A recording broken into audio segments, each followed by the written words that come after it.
Hello listeners and welcome to this week's episode of the Cult Vault. I'm your speaker Casey and today I bring you something new and slightly different. Another amazing author who has an incredible story to share but probably not one that you've heard before. More information can be found about pre-ordering this particular book discussed today in the episode description. Before we get started, I just wanted to say a big thank you to whoever made a donation last week to the show through Red Circle.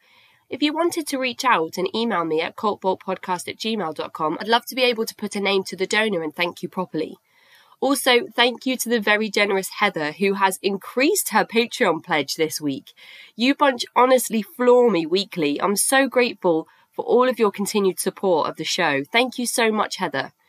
After this week, I am taking a few weeks off from the show, so I plan to upload the rest of December's content within the next week or so.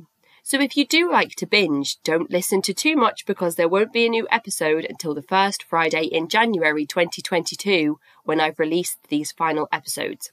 Don't forget to share with friends and family to reach our download December target, and don't forget to like, comment and share my social media content to be in with a chance of winning a copy of Lisa Cohn's To the Moon and Back, A Childhood Under the Influence, a memoir about Lisa's time in the Unification Church.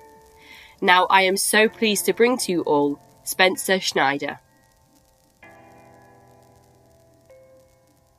So hello Spencer, and thank you so much for joining me on the show today. We're going to be discussing something that hasn't been covered on the show before, and I am looking forward to learning a bit more. So would you like to start by introducing yourself to the listeners? Yes. My name is Spencer Schneider. I'm really happy to be here. First of all, thank you for having me. I'm an attorney in New York, and I live in Manhattan, and I was in a secretive cult, very secretive cult, for 23 years, and I'm here to talk about it. So you mentioned that you're an attorney. Have things changed in the way that you do your work since the pandemic and the virus outbreak? Yeah, like I think I mentioned, going to court now is always virtual now. Otherwise it's the same. Go to court by Zoom calls and stuff. But other than that, it's the same. People still having legal problems and, are keeping me busy. Yes. So. I mean, has it changed any of the outcomes of any of the trials you've had, do you think, having to do them electronically instead of face-to-face? Well, we haven't had any trials yet electronically, but they've mostly been like appearances before judges and conferences and arguments. I had an appellate argument last year, and I actually find it very interesting in the sense that, when you go to court, you're, at least in America, the way it's set up is that the judge is on a bench, right? It's the same anywhere, right? And he's high up, or she's high up, and you're 12 feet away. And they're up there like a, monarch on top of you. And it's a little intimidating. In a Zoom call, they're right there, right on your computer screen, you're eye to eye, and you can see their facial expressions and they can see yours. So it's a much more leveling process and much more intimate as well. So I've found that arguments and conversations have been less heated, and there's more principled arguments, more legal arguments, as opposed to, prejudicial things and, name calling, and which happens sometimes. So I think it's for the better. And plus, okay. I can also wear a tie, a jacket, and my dungarees, and nobody knows as long as I don't stand up. Yeah, I think everybody's kind of doing the business upstairs, party downstairs, where they're still wearing their pajama bottoms all day long. Exactly. It's a great thing. Yes, and it's greener as well, not getting in your car and not traveling everywhere. It is, I don't know how much people travel by car in New York or Manhattan, but not traveling in general is green, isn't it, I suppose? Yeah, no, it's better. It saves the clients money. I don't have to travel down to court, and saves me time. So it's definitely a better thing. And I think some judges will keep it. But So yeah, that's who I am. And, I'm here to talk about anything you want to talk about. Yes, absolutely. So let's just jump right in. What was the name of the group that we are going to be discussing today? Okay, so the group didn't have a name. We called ourselves School. And we met at a place called The Space. And we studied something called The Work. And the leaders were called teachers. And we weren't allowed to even mention their names unless they were present with us. So the main leader of the group, we called her S. So that is how we all refer to it. And that is about as far as it went, because we were sworn to secrecy about the very existence of the group. The group, however, is known as the Odyssey Study Group in a more public way, because the group has been, the group's name and the group's activities have been made public. The reason they're called Odyssey Study Group is not that we called it Odyssey Study Group. It's simply the name of the corporation that the cult leaders created to funnel all of their cash. Right. Okay. So when you say that this group was kind of operating in secret, it's very clear that the vague names like school, space, the work, teachers, it's very non-committal. So if anybody was to say like, oh, I'm part of a group, what's the name of the group? Well, it doesn't have a name. Oh, well, where do you get together? Oh, well, it's at the space. Where's the space? Well, it's the space. So straight away there's like nothing tangible for you to go to other people with and say, oh, well, this is what I'm a part of. It's not like you can go to them and say, I'm a Jehovah's Witness. So that's already given me like very strange vibes. And I know from some of the from the article that you've written and from some of the research that I've done on the group that it just gets stranger and stranger the more you look into it as well. So if a group like this is so secret, how did you become involved? By a very personal, individualized invitation. Well, it felt that way, but in actuality, the recruiting is designed to seem like you were being told one of the biggest secrets of your life, and that it's one of the great opportunities. So I knew, I was 29. Well, before I get into the story, can I just hit on one thing, which is that it's a really good point. You're talking about these generic names, because although we were not allowed to talk about school to anyone, and by and large, I mean, everyone complied with that. People were not allowed to do it and people didn't. But if, let's say, you went for a few nights and you didn't like it, and then your girlfriend said, hey, where have you been going? And you were to describe it, you couldn't tell her much. You didn't know. I mean, you knew where you were. We were at a loft in Tribeca, at a nondescript place. I mean, it didn't exist during the day. I'm trying to think of that movie where he goes back to find something and it doesn't exist anymore. It's like a mirage. During the day, no one's there. It's just a meeting space at night. That's where we met. So, you couldn't find it, even if you heard about it. So, and if, I had left and I was telling my girlfriend about it, I would say, well, I was at the space. It was called school. And the teacher's name was Sharon or Fred. And like, Fred who? I'm like, I don't know. And I don't even know what he does. What's his phone number? I have no fucking idea. Pardon my French. Am I allowed to say the 4-letter words, or should I not? Yeah, I always tell people that it's your story for you to tell it however you wish. I'm a spicy, saucy New Yorker, so sometimes. All right. Anyway, so to answer your question, you were wondering if it's so secret, how did I find out about it? Well, I knew someone, and he came to me one day. And he said, look, I have a secret that I want to tell you, but you can't tell anybody about it. I've never told anybody about this, and it means a lot to me, and it's really important.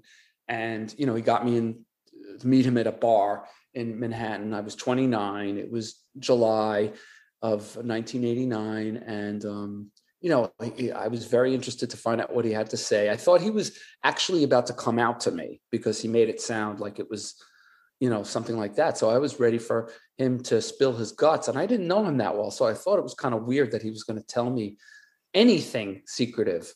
And then he said, look, I'm involved in an esoteric school, and it's very special to me.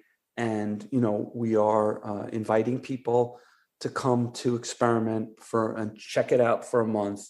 And I said, there's no way, Bruce, that I would ever go to anything like this, because it's a cult.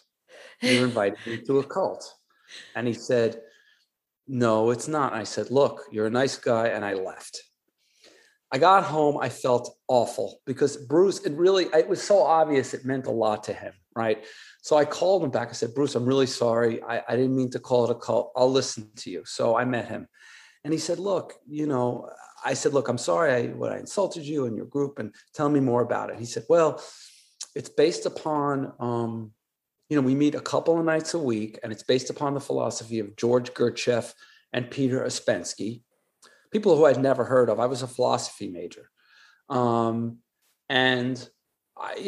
he said, we meet a couple of nights a week, and, we talk about their ideas of basically, how to evolve and become more conscious. And we have wonderful teachers, and it's based upon an esoteric system that's extremely ancient. It goes back to, the ancient Greeks, and it's based upon that theory, and it's an oral tradition, and you can't find it anywhere. And I love it, and you'll love it too. And, would you like to meet somebody who goes to it? And you can hear more about it. And I said, sure, I'll do that. But I was very suspicious about the whole thing. It sounded ridiculous. I wasn't looking for anything like that. I mean, I'm a 29-year-old lawyer. I've got lots going on in my life in terms of my business, and this sounded crazy. But I was a philosophy major, and I'm, intellectually minded. I loved school. The idea of learning again sounded interesting. And I liked this guy a lot. He was smart. He went to Harvard and Stanford, and, he was an architect. He was a real normal type of person who wouldn't be in a cult. That's why I called him back. There's no way he would be in a cult, So he took me to, a couple nights later, we met at a really chic bar in the city. And, you're going to meet my friend. And in walks this woman. They hugged and kissed. She sat down. We talked. I was really surprised. It was a woman. And I was really surprised at how, attractive she was, businesslike. She worked at a bank. And I was like, this can't be a cult, This can't be. So I'm listening, and we're talking, and she sounded really interesting. Okay, so she sounded really interesting. And what was interesting about her was the attention that she was showing on me, and her interest in finding out about my life and what I wanted in my life and what I did besides being a lawyer. And they knew I was a musician, and asking questions about music and asking about what I would change in my life and what I'm hoping for. And these are questions that, in New York City in 1989, people didn't really talk about. And this is not something I would talk about with my friends. I had a million friends, and we didn't talk about the meaning of life or what, And they weren't like looking into my eyes with such interest. And there was a certain formality and this vibration of caring and sincerity. And so it was like a shocking experience to have. And by the end of the meeting, I was, very interested in finding out about the group. So, I was invited to come to attend a month of classes, and I did. Feels like there's perhaps a certain demographic of person that's being targeted, lifelong learners, people interested in going back into education, people with Ivy League educations. I don't know if you would say that that's accurate.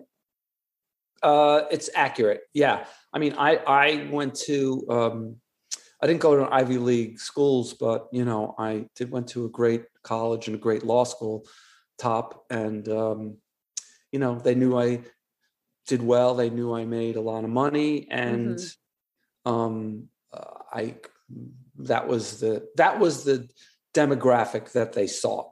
Right. Okay. And Bruce he's come from an Ivy League background, and this lady that you're introduced to, she has Heather's got a very well-paying job, is seen as a respectable position in everyday typical Western society. So you're looking at these people and thinking, well, they're very well educated. They seem to have a sense of themselves, about themselves, and they are here looking to make deeper connections on another level that you haven't had the opportunity to experience in everyday life and feel as if you would like to. Yeah, I mean, frankly, it wasn't something I was looking for or thinking about, but when it presented itself to me by very credible people who were frankly just like me, it was very interesting. Like, look, if it was, an extreme example, and not to denigrate anybody who's, in the Hare Krishna or something like that. I'm not even sure they're a cult, but they certainly like to, proselytize and, attract people, or Jehovah's Witness or any of those other groups. If, the Hare Krishna showed up and, I would like, get out of here, but these people were credible, changed everything. They were really smooth. And I had my real big doubts about them. But these two people, it turns out, and by the way, I'm using fictitious names here. Everything that happened is factual, but I'm using fictitious names like I do in my book, because except for leaders, anyone who was a member, I feel they were victims, but the leaders, they weren't, and I'm happy to name them. And I imagine even in 1989, I mean, since the kind of big industrial boom, I imagine that New York and those specific areas, very built up, very industrialized areas of America, much like over here in England with cities like Liverpool and London and Birmingham. It's always very go. There's never any time to kind of sit down in a coffee shop and kind of kick back and hang around for a few hours without looking at your watch or your phone and thinking about where you need to be next. And as a lawyer as well, I imagine it's very kind of this client and that client, and all these things need to be prepared in order to go to this meeting and that meeting.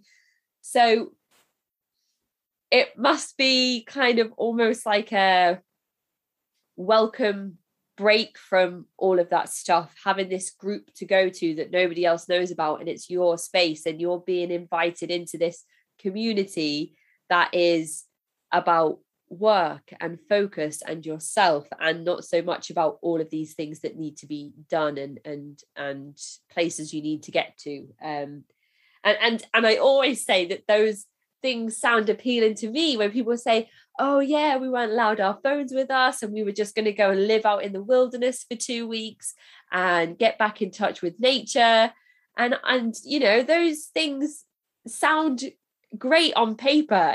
It's just when you get there, you're in the hands of the people in charge at that point, aren't you? If you don't know where you are and you don't have your phone with you or any way to connect with other people outside of that, you know, even if that community is taking place, you know, like on a Thursday night, you're still outside of typical everyday life at that point. So, you know, whether you're on a farm hundreds of miles away from everybody or an attic conversion, meeting people in a busy street, it's kind of almost similar in the ways that it cuts you off from everything.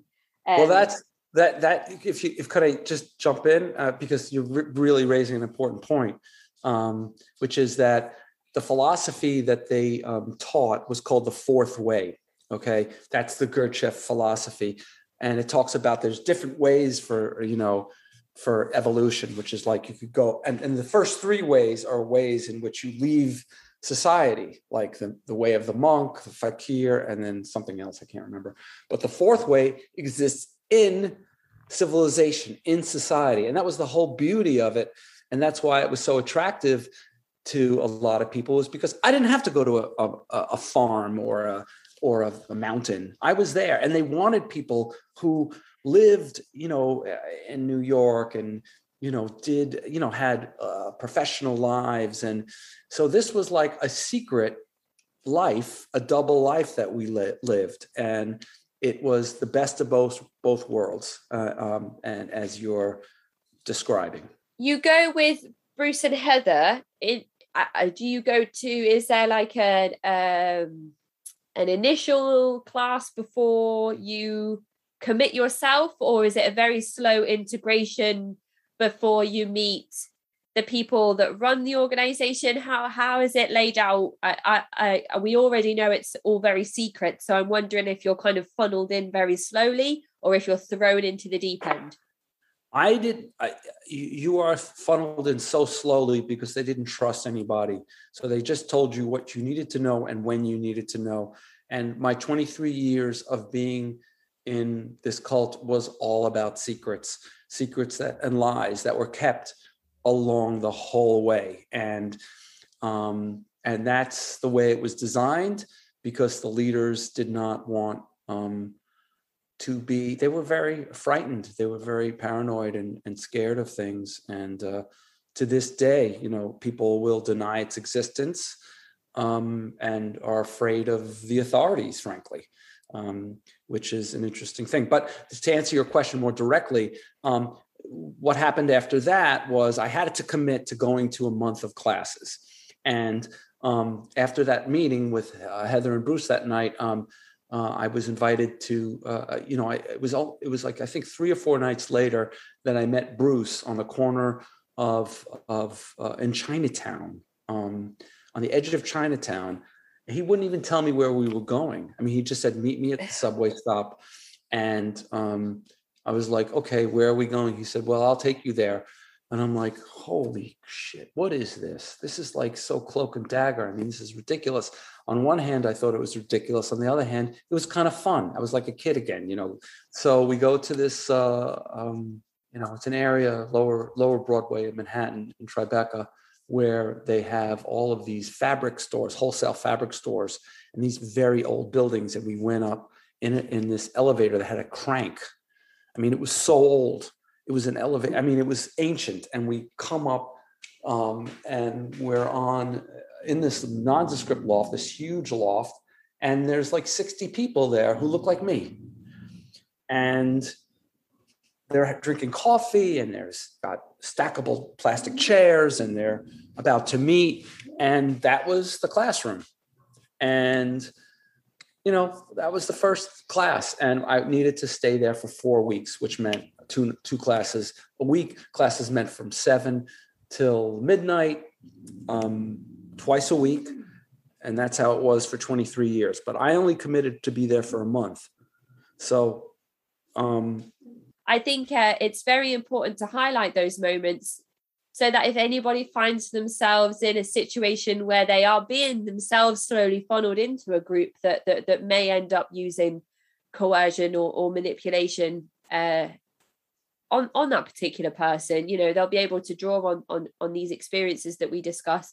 And the initial meetings are so important to discuss, because I'm sure that something or a sequence of things must have happened in your introduction to this group for you to consider going back every single time. I challenged Bruce the first time I met him. I said, this is a cult. And then I felt guilty for saying that.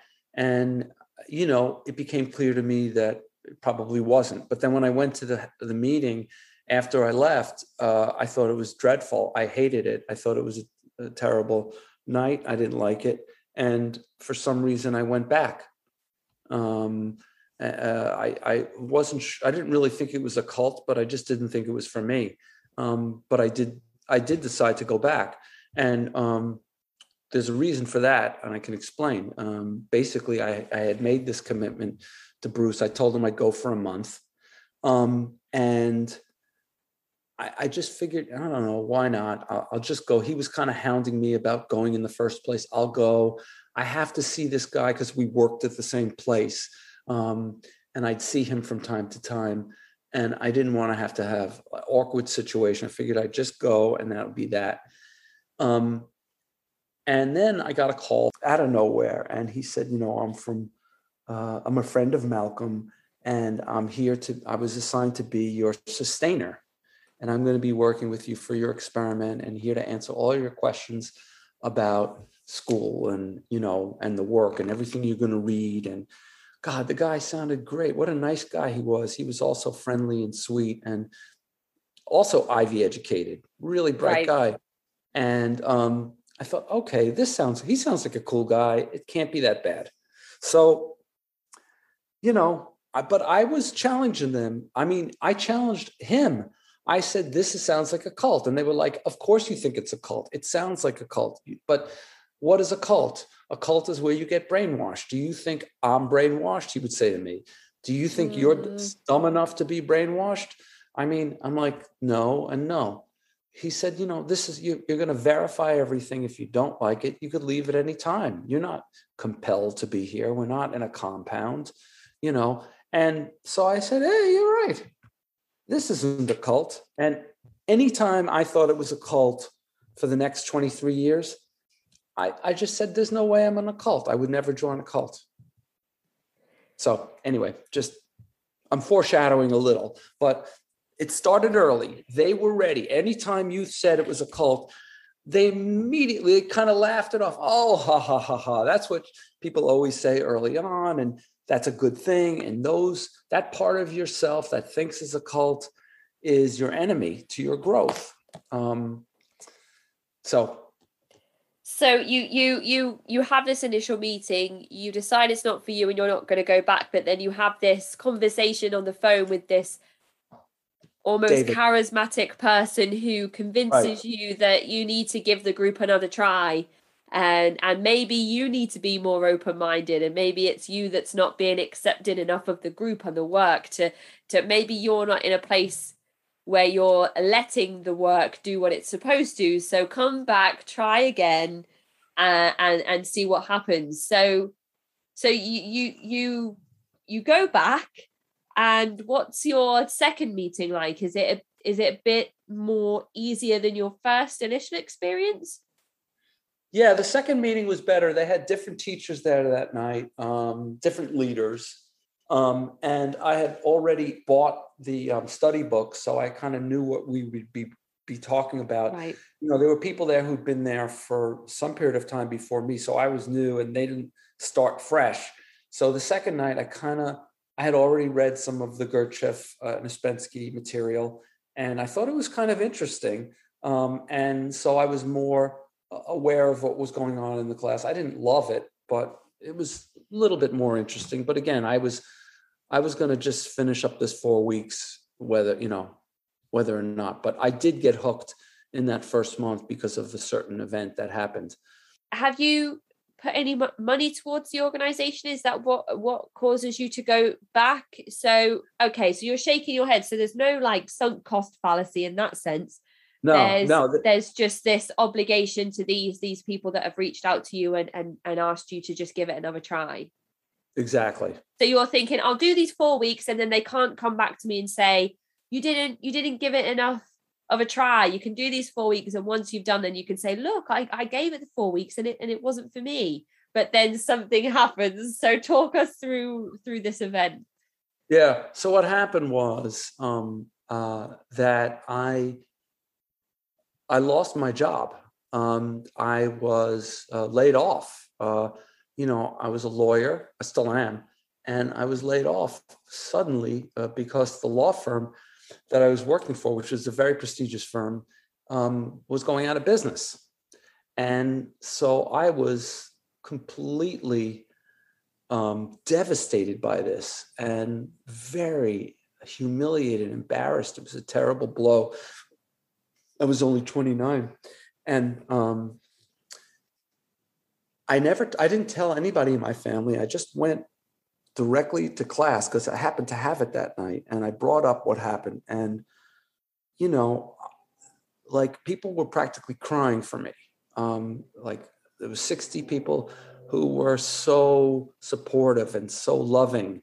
And the teachers particularly were incredibly supportive. And I had thought, well, maybe I'll start my own practice. And I announced that in the class that night. And they couldn't have been more supportive and loving. And then started to say, well, the things that we study in the work, and I'm not getting into the details, the nitty gritty of it. That's a longer story here. And I get into it in the book, but they specified certain work, because we called it the work, fourth way work ideas that they said would help me in, opening my new practice. Right. And okay. This went on. Right. And this went on for it seemed like an hour of this love fest. And I there was no way if I told my best friends that they would, or at least that I thought that I would get this kind of outpouring. Mm-hmm, although I think I'm wrong, but at least at the time I thought, Jesus, this is great. And I connected going to these classes with my potential success as opening my new practice and opening my business. And this nexus, this connection was something that they drilled into my head and which I gladly accepted. Mm-hmm. And it turned out to be that I had a very successful career. And I always often attributed it to them. But that thing locked me in initially. And then there was more. But that really sold it for me. It's very hard. And I'm sure a lot of people listening will be able to relate to this. It's very hard aside from this tragic news that you've had, this kind of bombshell that's been dropped on you, that your company that you're a part of is no longer going to exist, and that means like a world of change for you. Like aside from all of that you're already going through, to go to a group of strangers and tell them that you're willing to put yourself out there, which is so scary. Every single episode of this podcast I release, even though they're not my stories, it's still scary for me to put myself out there. And every time I edited an episode and you get that kind of inner saboteur and all of that really nasty stuff that comes with the psychological side of all of these types of things, to put yourself out there will say that you're willing to do that and get this validation in such a strong way, not just validation, but active encouragement from a group of people that you didn't necessarily see yourself as getting too close to. That must be a seismic thing. Because as you said, you didn't mention it to your closest family and friends. And maybe it's more difficult to do that because you feel more vulnerable with people that know you the best or the most. So to go to a group of strangers and say that may have actually been easier at the time. I'm just guessing. I don't really I don't want to speak for you, but I'm kind of just trying to get a feel for how you were in those moments. And I think it's never easy for someone to make themselves vulnerable. And when you did that and had only a positive reaction, I can see how that may have cemented your kind of future in that group at that time. It did. At least got me to go for another month. I wasn't sure how long this would last, but there were other things that I did like, that I was starting to like. I did like some of the ideas and some of the ideas that I thought would be helpful to me in my life. And the people there looked all really nice. I like kind of that it was secret. This was my little secret. Now, I should also tell you we're going to talk about other rules they had there, right? So Yep. Okay, so we'll get into that, but that's, yeah. So initially you're going twice a week for roughly 5 hours a session. So you're dedicating 10 hours a week to the work at this time. And you go for the first 4 weeks. And what happens after that? So is it the 4 weeks is an introduction, and after that there's like a pay barrier, or you have to dedicate more time a week to sessions? How does it work for you to go from sort of the initiate to an official practicing member? Good question. You're hitting on something that's very important. All we had to do when we wanted to stay more than a month was to pay a monthly fee. For me, it was $300. I think nowadays it's $500 a month that people need to commit to. The other asks, the other things that they wanted you to do, they heap those responsibilities. Well, responsibilities is not really a good word. The better word is obligations on you as you got more and more dependent upon them. Okay, so is it it's a flat subscription fee? It's not based on how much you earn or your circumstances at that time. It's just a flat subscription, recurring monthly payment of $300. Right. At that time they only recruited people who made a certain amount of money a year. I think in 2021 dollars, it would be like 100,000 a year. Back then it was 40,000. So I think that's about 100, close to it. You had to be making a certain amount of, it had to be that you weren't going to miss 300 a month. And I didn't. And it was a month-to-month situation. You could quit at any time. But they did, at a certain point, after a year, they made us pay 3 months in advance. Right. Okay. And they said that's to keep you on the hook. That's to keep you. They were very, clear about it. I mean, they knew that people were resistant to things, and that was part of the work that you needed to do on yourself, was to stop being resistant, because the resistance was what was keeping you down.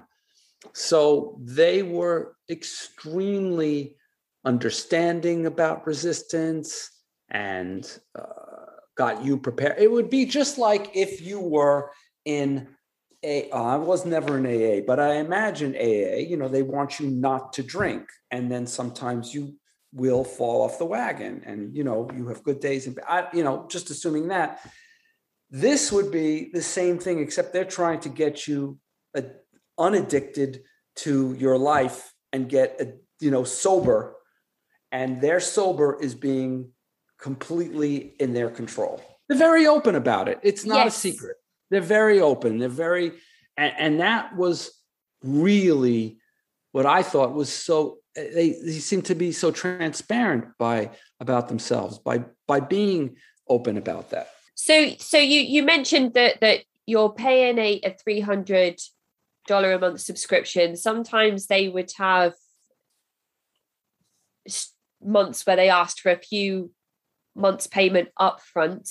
And you said that they were very open about the reasons why they were doing things, which in itself is almost a coercive tactic, because you then start thinking, well, if they're open about everything, then I'm not being lied to, I'm not being misled, they're being transparent, they're being open with me, so I have nothing to worry about. And these doubts are all red flags and things that I'm misinterpreting because they're being open with me. So that in itself, I think, can often be quite misleading. And you said that you liked this being a secret, something that you had for yourself. So I'm guessing that you didn't tell any close family or friends that you were involved in this group?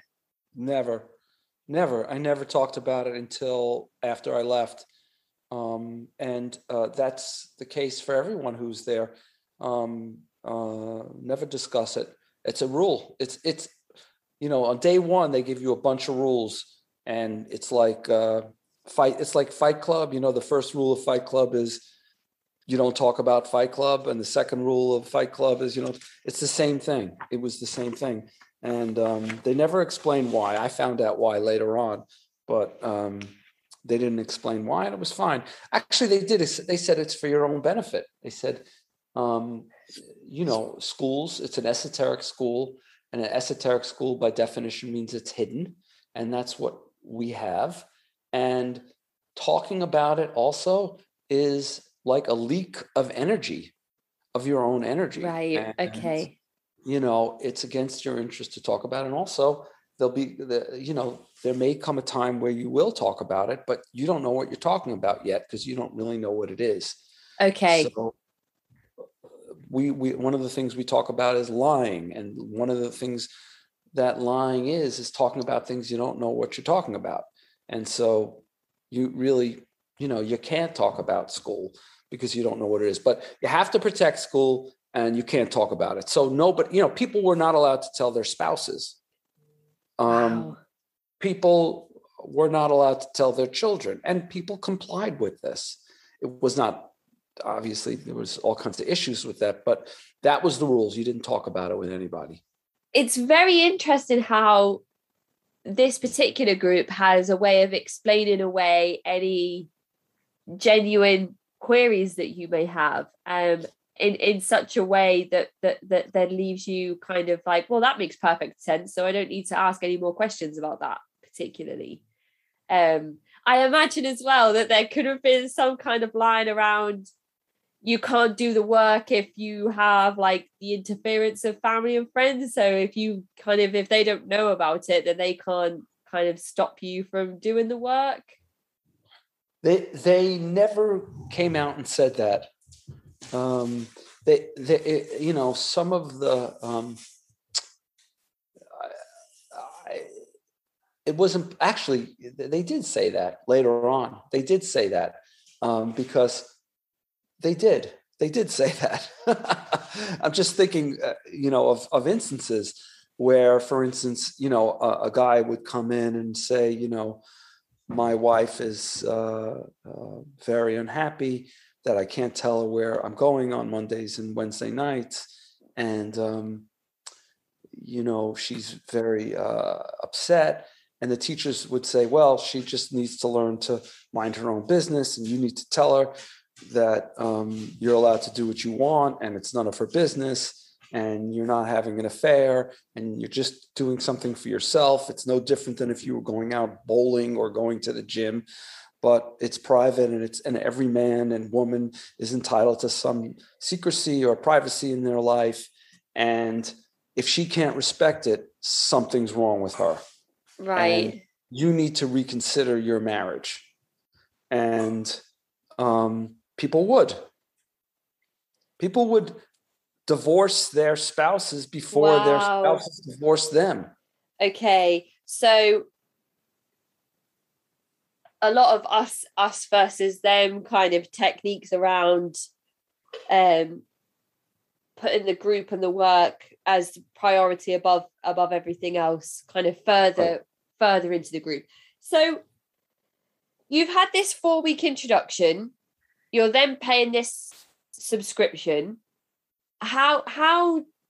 What happens for you to become so engrossed in the movement that you stay for kind of 2 decades plus?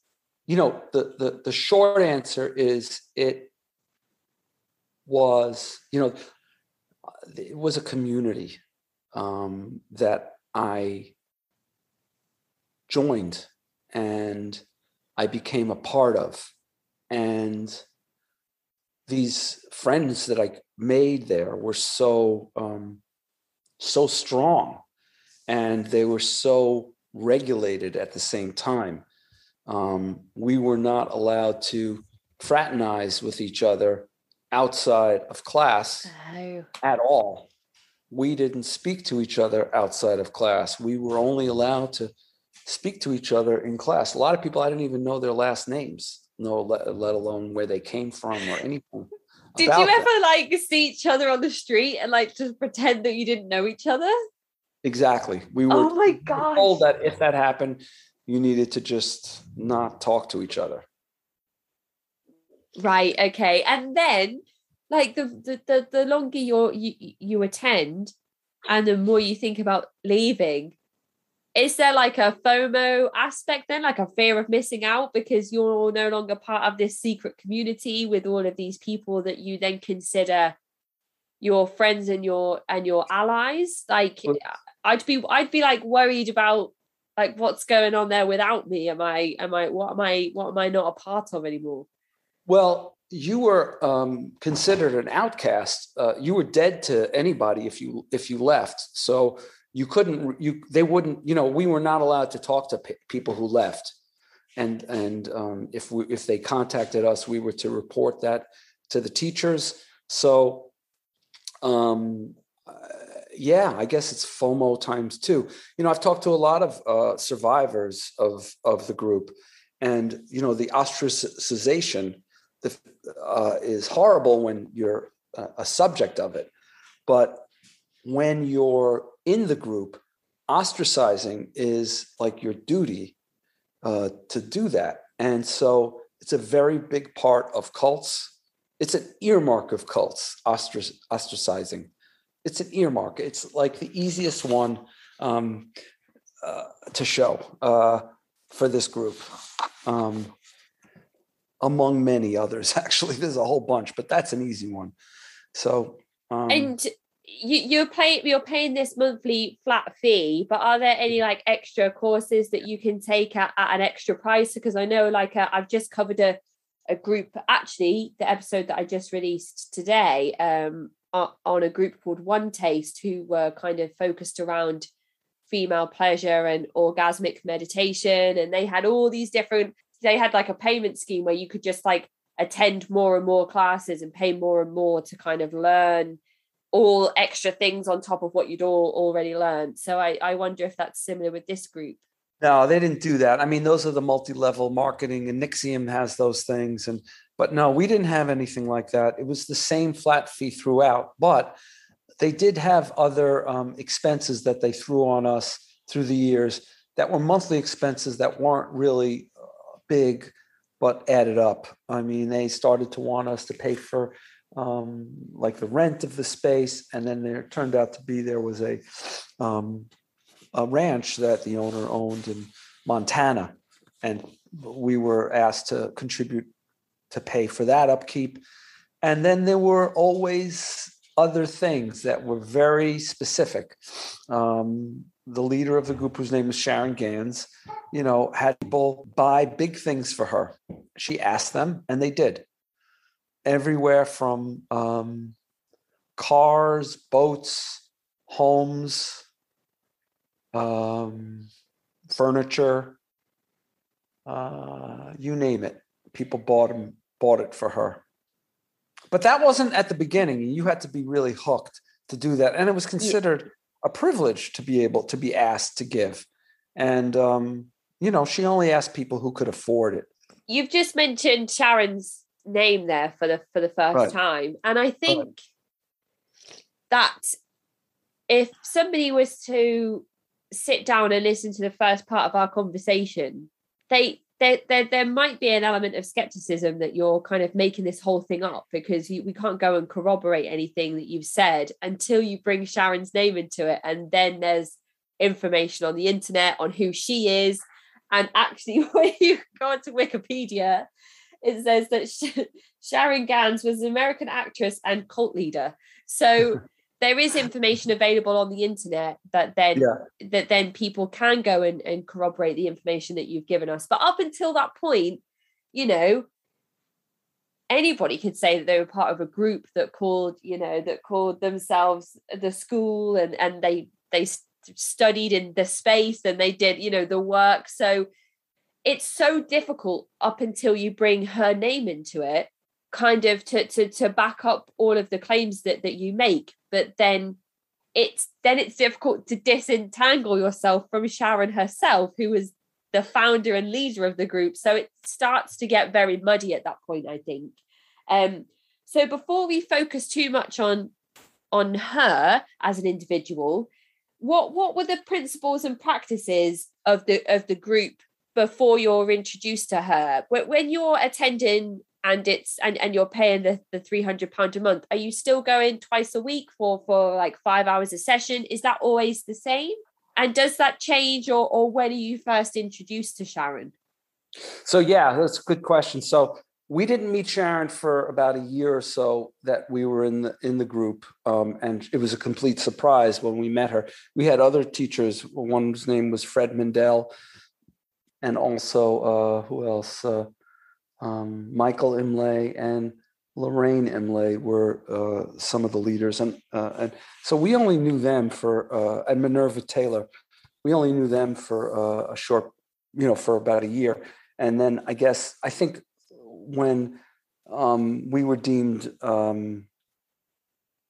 dependent upon the cult, that they brought in Sharon, because she was a very different kind of leader than them. She was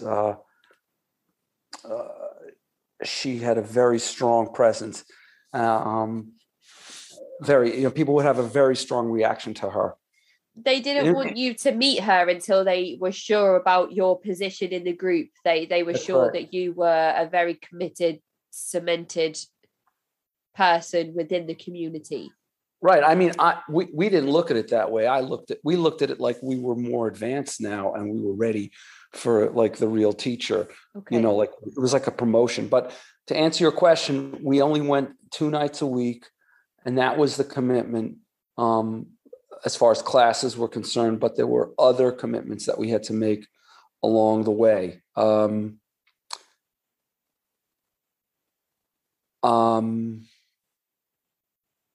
Many commitments. We had to do recruiting, and that happened after about a year and a half. We some of us went away to Montana for a couple of weeks a month every year. Is this to stay on the ranch? On her ranch, yeah. Okay. And then there were people who went at a facility that they had in Pauling, New York. They went up on, I think, once or twice a month on weekends to help build the place. And then there were, they would have parties occasionally, once or twice a year, which were really parties for Sharon, but we celebrated as well. And then there were projects all the time.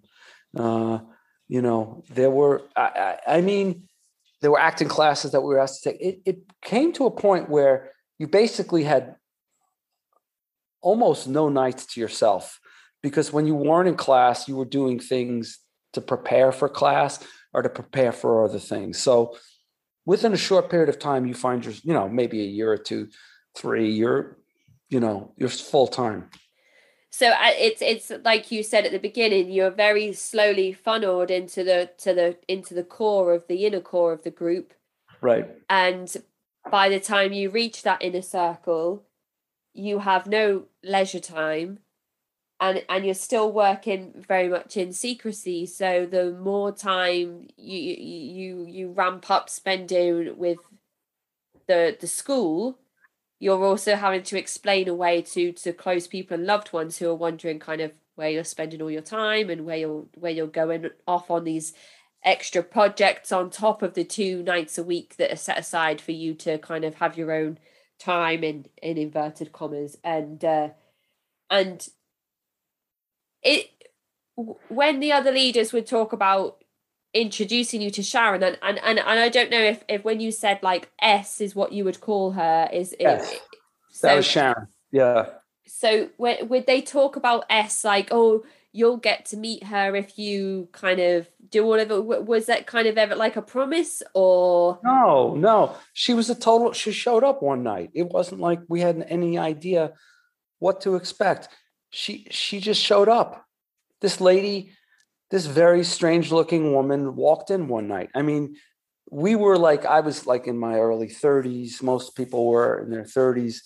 The leaders, Fred and Minerva, they were probably in their 40s or so. And then all of a sudden a woman in her 60s shows up. She was a bizarre appearance. The fact that she appeared was strange, but her own appearance is striking. It's a very unusual looking person. One that if I had met the first night, I would not have gone back because of her outlandish vibration and the things she said. And there was a lot of controversy about her after that night because we didn't even know who she was. She showed up and she taught the class and she talked about sex in very, provocative, shocking ways. It wasn't over the top, but it was just, Yeah, I imagine shocking kind of things. You mentioned that you were around people who were on similar career paths to yourself. So I imagine those particular environments in work are very conservative, very professional. Yeah. There's a certain level of professionalism and personality expected in those job roles. So for somebody to come forward where you are learning about these 2 people in the book that you're studying and the work that they've done, and then she comes in and she's kind of like sex. It's a bit like, oh, okay, this is not kind of like the usual structure of our classes, and it's very strange and not something that we as a group tend to openly talk about, in any environment. Maybe at home with your significant other in the bedroom, and that might be as far as it goes. It was very shocking to everybody, and it wasn't something that we expected at all. And like I say, her appearance was outlandish. She looked like a grand dame, dressed like in a medieval dress, and this very bright orange hair, and this very pasty white skin. And mind you, I'm not shaming her appearance. I'm just describing her. And there's also nothing wrong with talking about sex liberally either. It's a very different experience to what you were used to by that time in those sessions. I mean, I can't forget. This was a long time ago, but I will never forget it. It was 30 years ago, and I will never forget that night when she appeared. It was a shocking sight. The next night that we had class, the teachers announced, Fred and Lorraine or whoever announced, they said, well, that's Sharon, because she never said her name, I don't think. Maybe she did. But the next night they said that was Sharon, and she's our teacher. And we were like, what? It's like finding out you're adopted. It was like such a strange thing to find out. And finding out that your therapist has a therapist, kind of like, it was like, who is this? Yeah, who is this? We thought you guys were like knew all this shit directly. And anyway, a lot of people had a lot of objections about her. Some people didn't come back. I was not so sure, but I was already kind of hooked to it. So, but I had a very deep relationship with Sharon for 20 years. We ended up being very close. As close as you can be with a sociopath, but we were, I had a very enduring relationship with her. she let me into her life like she didn't to a lot of other people, Right. which I don't know Okay. if it's such a good thing, but it was. It's kind of giving me like Scientology vibes where people pay like money to move up the OT levels, and it's a very, very slow process, because if you were to go from like 1 to 100 and be told about all the stuff that Scientology members are told at those upper levels about kind of being descendants from aliens and you know, the really strange stuff that L. Ron Hubbard started to kind of put to paper towards the end of his life, it's like people, if you read that straight away, you'd be like, no, I'm not interested, thank you very much. But because it's a very, very slow process in reaching those higher OT levels, it's explained away again in a way that makes you say, well, that makes sense because of OT level 2 and 3, and then OT level kind of 4 and 5. So I can I can get with the program here. So by the time you meet Sharon, and she's kind of coming in with a kind of quirky appearance and her strange personality, and just kind of talking openly about sex and things like that, it's almost like, well, I've been with the group for this long, so now this person coming in here, like you said, if you would have met her straight away, you wouldn't have gone back. But because you've been involved with the group for so long up until this point, meeting Sharon is kind of like a make or break moment almost. Some people don't come back, but you decide that you're going to continue with the group. Yeah, I would say, maybe 5% of the group didn't come back, or some small number, but I was fine with it. And she didn't come that much in the beginning years. She would show up unannounced, whenever she wanted to. We never knew who was going to be there at night. But what she clearly had was the admiration of our teachers. And she's deceased now. She died of COVID earlier this year. Oh my goodness, did she really? Oh, her Wikipedia page must not be updated then, because it says that she's 85 years old and still alive. I know you shouldn't use Wikipedia as a substantial or factual source, but it doesn't say that. I thought it did. But in any event, she did pass away in January of COVID. She was 85, and she lived in the plaza. But anyway, she died. But she was frankly brilliant woman, very smart by any account, and was, nobody could make you feel better about yourself than her, and nobody really could make you feel worse.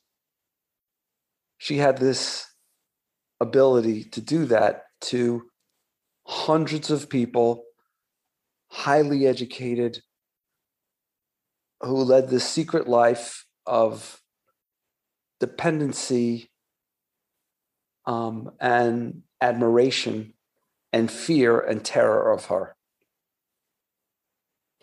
And is she the person who founded the secret movement, or was she involved with somebody else, or does the credit for the creation of this secret group go to somebody else?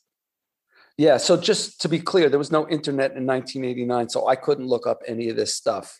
And none of it was really on the internet until the early 2000s, that there was anything about the history of school. But I learned much later on, that the school was founded by Sharon and her husband, Alex Horn. And in San Francisco in the late 70s, they formed it as a theater group. And there were allegations of child abuse, rape, forced labor, mental abuse. And the San Francisco Chronicle did an expose on them. And they packed their bags and disappeared from San Francisco and reappeared in New York in the 1980s. Some of their followers from San Francisco came, and then they started the New York school. Alex, her husband, Sharon kicked him out of the group in the late 80s, something like that. And then he died in 2007 or 2008. But he never came to our class until towards the end of his life.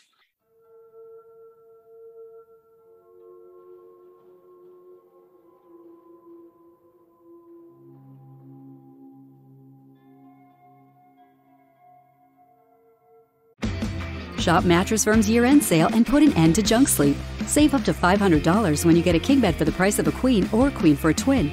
Plus, get a free adjustable base with qualifying Sealy purchase up to a $499 value. Or shop top-selling brands and get up to 50% off select mattresses, like Sealy twin mattresses starting at $224.99 or Serta twin mattresses at $349.99. And shop with confidence thanks to our low price guarantee. Only at Mattress Firm. Restrictions apply. See store for details.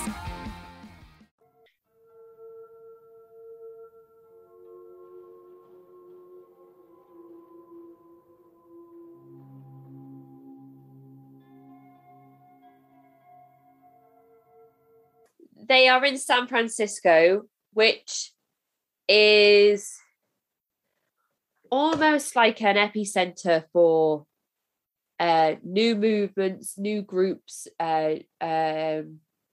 bohemian thinking, radical stances, opinions, politics. It's one of those places that I've learned recently from doing research on the Satanic Panic movement and Charles Manson and Haight-Ashbury and the kind of like the counterculture of America in kind of the in the 60s and 70s. San Francisco is definitely one of those places that seems like a breeding ground or home to that the type of thing where this could happen. Do you know if they had the same approach in San Francisco with the secrecy and the anonymity, or did they do that in New York because they had to rebrand because of the expose that happened in San Francisco? Yeah, I don't think it was. They went underground after the San Francisco thing, and okay, they were frightened, and so they reopened in New York, rebranded with all of these rules, which, by the way, through the years have gotten more and more strict, especially in the age of the internet. And what they do now, I mean, they don't even call themselves school. They don't even. The information control must be. It's very tight. But I understand people now, they just deny, like people I know who were in it, who are still in it, who I've kind of bumped into, and they're not really allowed to talk to me or whatever. But they kind of, do. And they say it doesn't exist anymore. Right. Which is false. It's almost like boot camp or training, and you're kind of versed in what to say if you come across somebody who used to be in the group that isn't any longer, and versed in what to say to friends and family when they inquire about what you're doing with all your spare time and why you're not around anymore. And it's kind of like a repeat after me situation almost, it feels like. Yeah, people, let me just point out that you're not going to be able to find many. There's been probably a few thousand people who've gone through this group over the years. Do you feel like it's holding you back in writing your book in terms of getting other people's accounts of the story or not at all? No, not at all. I mean, the book is about me and my account, so I don't need to talk to anybody about it. I saw what I saw, so I don't need to. It's really about me. It's a memoir. It's not really about the cult, although it's about my life there. But what I was going to say was that you're not going to find more than a handful of people who are willing to talk about the cult publicly. There've been some articles about the cult. There have been a couple of, there's a few blogs out there, but mine and only one other blog are not anonymous.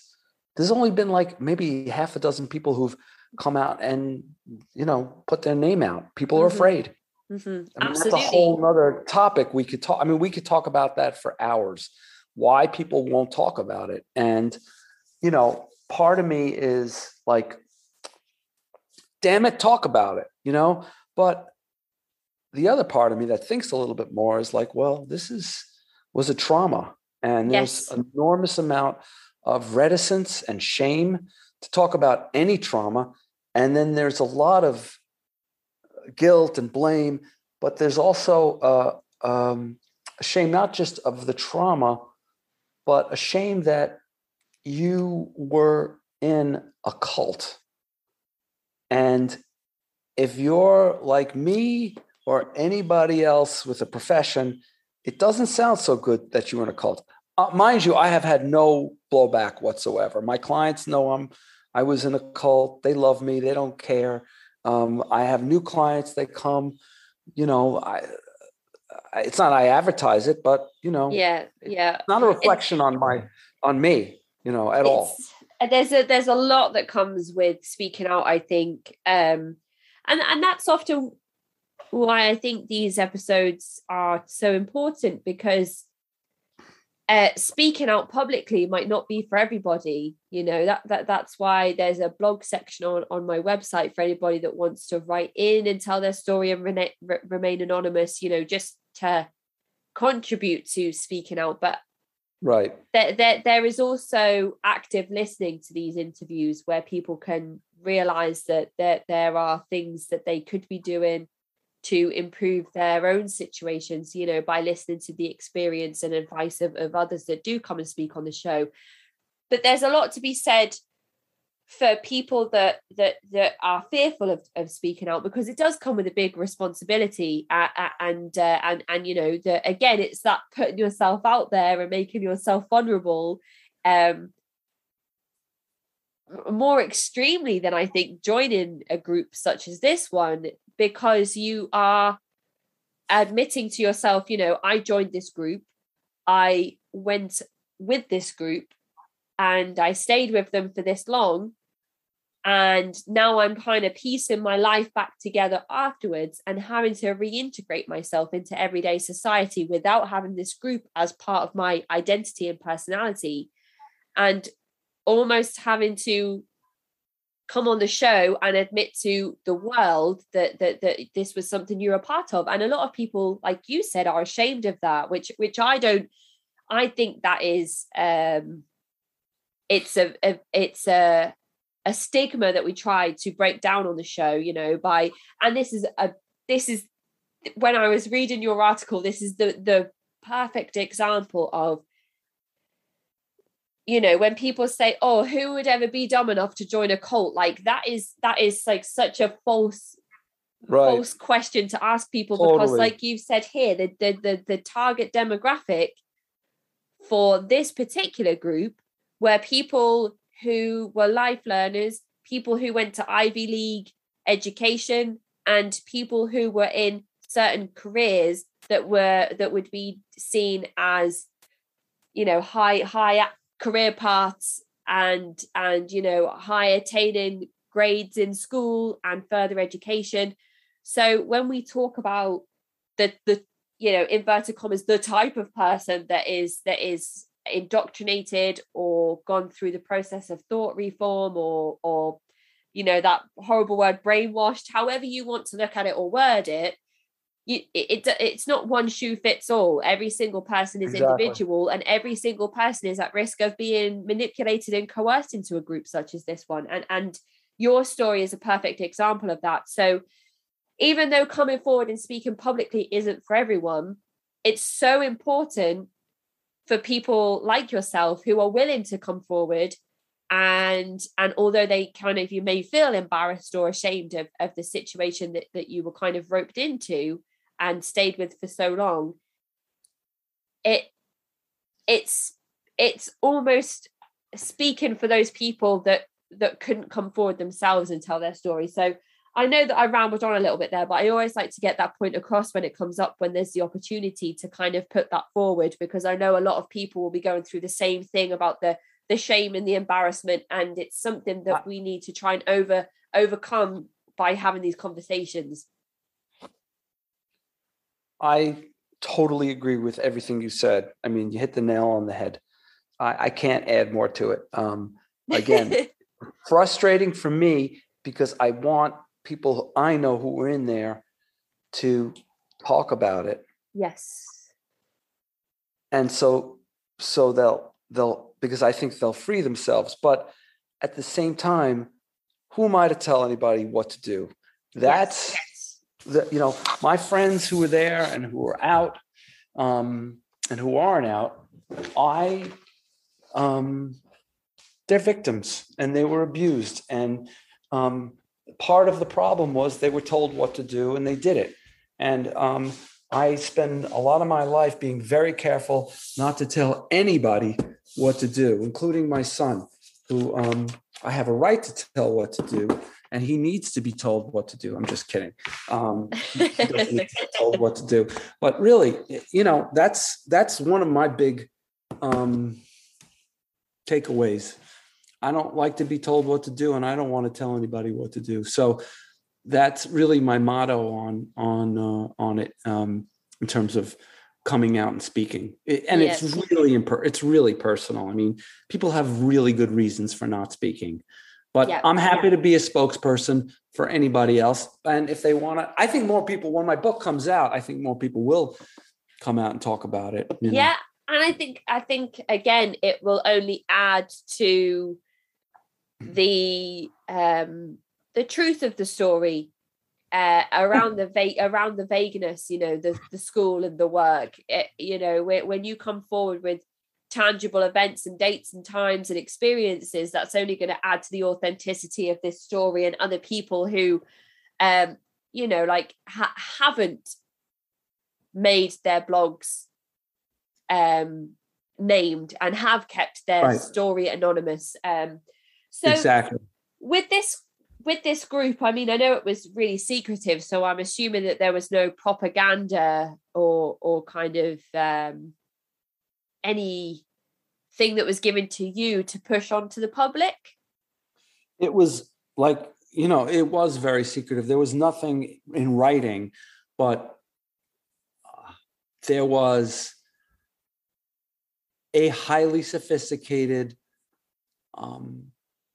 time-consuming, financially consuming recruiting process that we were required to do for years, that was completely clandestine, where we would approach unsuspecting strangers, befriend them, and vet them and lure them into the cult. That's the whole episode. Seriously.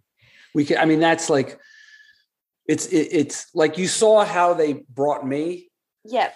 But how they bring other people was just, I didn't know what was going on in the backgrounds. Right.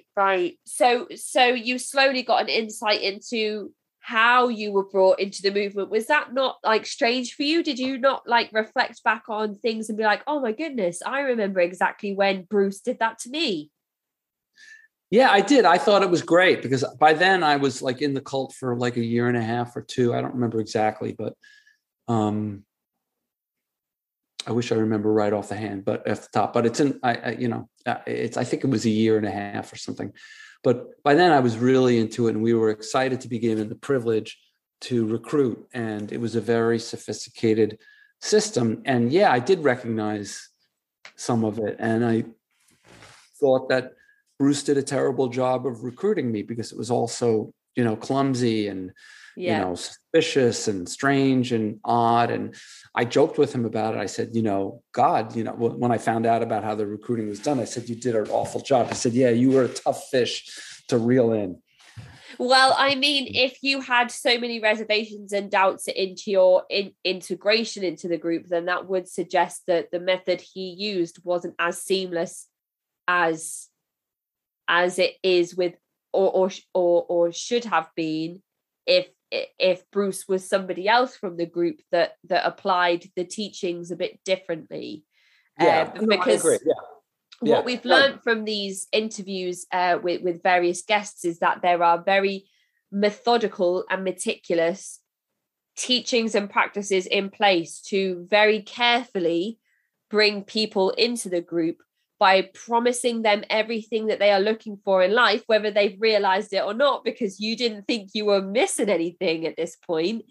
And then once they kind of have that promise, it's introducing them to the group with the love bombing aspect and kind of making it feel like they're part of something bigger than themselves.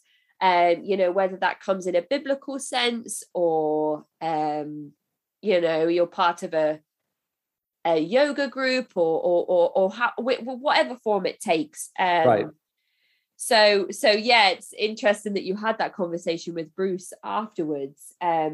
But the really difficult question that I do ask people when there have been recruitment processes like this is whether you yourself did bring anybody into the group that managed to, that kind of stayed, and whether they're still a part of it to your knowledge.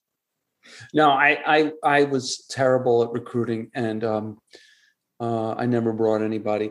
I shouldn't say I was terrible at recruiting. I was good, I guess, because I couldn't lie so much to people about it. And you know, it was as the years went by, it became more difficult to recruit. And I mean, we would meet hundreds and hundreds of people, and maybe 10 would come in, and then maybe 5 would stay. So because of the secrecy and the kind of requirements and who they would let in and who they wouldn't. I mean, they wouldn't recruit anyone of color. They didn't want anybody who was gay. They didn't want anybody who was a writer.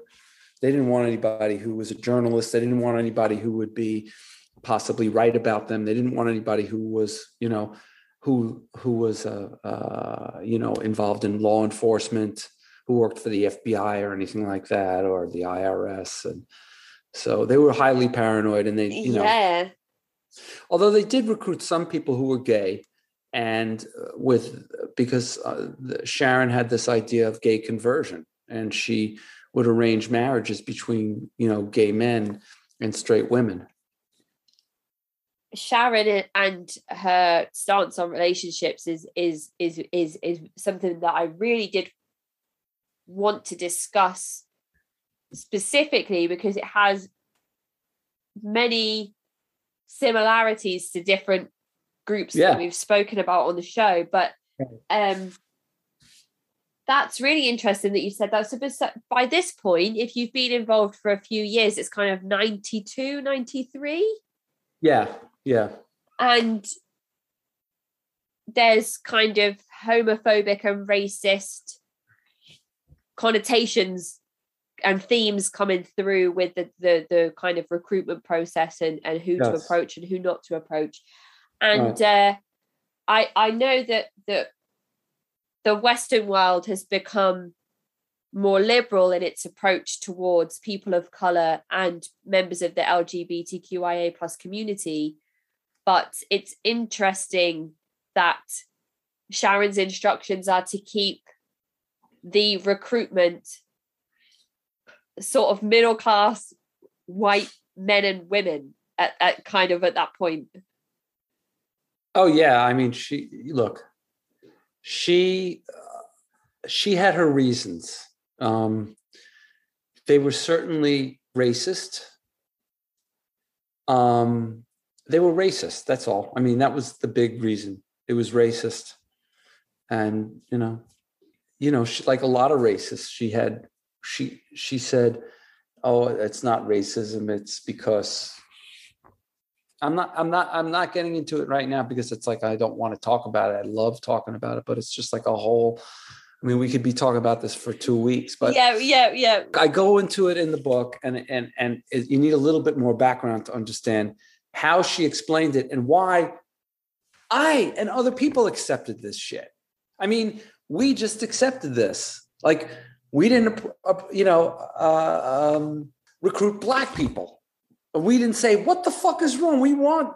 Nobody said that. I mean, we did, but she had a good answer for us that shut us up. Yeah. And that's exactly what I was going to say. You know, when I spoke to Ronit and I asked her some questions, she was like, well, don't you want me to say anything from the book? You know, don't you want me to leave some information out so people might go and read my book? And so I do appreciate you saying, like, it's all explained in my writing. So I'm not going to go into it too much here. But again, Sharon's got a perfect way of explaining away any credible questions that come up, anything that people, well, why can't we have different ethnicities in our group? Why are we only accepting people of a certain religion or no religion? Or why aren't we accepting the gay men and women? Like, she has a very good way, again, of explaining away the reasons why you can't question that, and why you can't do that. And it's interesting to hear. At that point, you're kind of like, oh, well, we did question it, but it was explained away. And in your book, you explain why that's accepted. And I think it's absolutely fair enough for us to leave that point there and move on to the next thing. And that's just around fundraising, which you touched on briefly, around the monthly subscription, the upfront payments of a few months at a time, and then the wealthier people who Sharon understood were the wealthier people and approached for donations of things like boats, money towards the ranch, and things like that. Oh yeah, and they bought her apartment at the Plaza Hotel. Oh, and that's where she was living at the time you wrote the article that I read? Yes. She lived in the Plaza Hotel, she had an $8.5 million apartment there. Wow. Which was paid for substantially by, her disciples. And, she had an entire network of real estate, around the world. It often was not in her name, was in the name of other people. And she, was pulling in about $1 million a year in cash. Lived a very, very lavish lifestyle. And she loved to live that way. That was what she liked.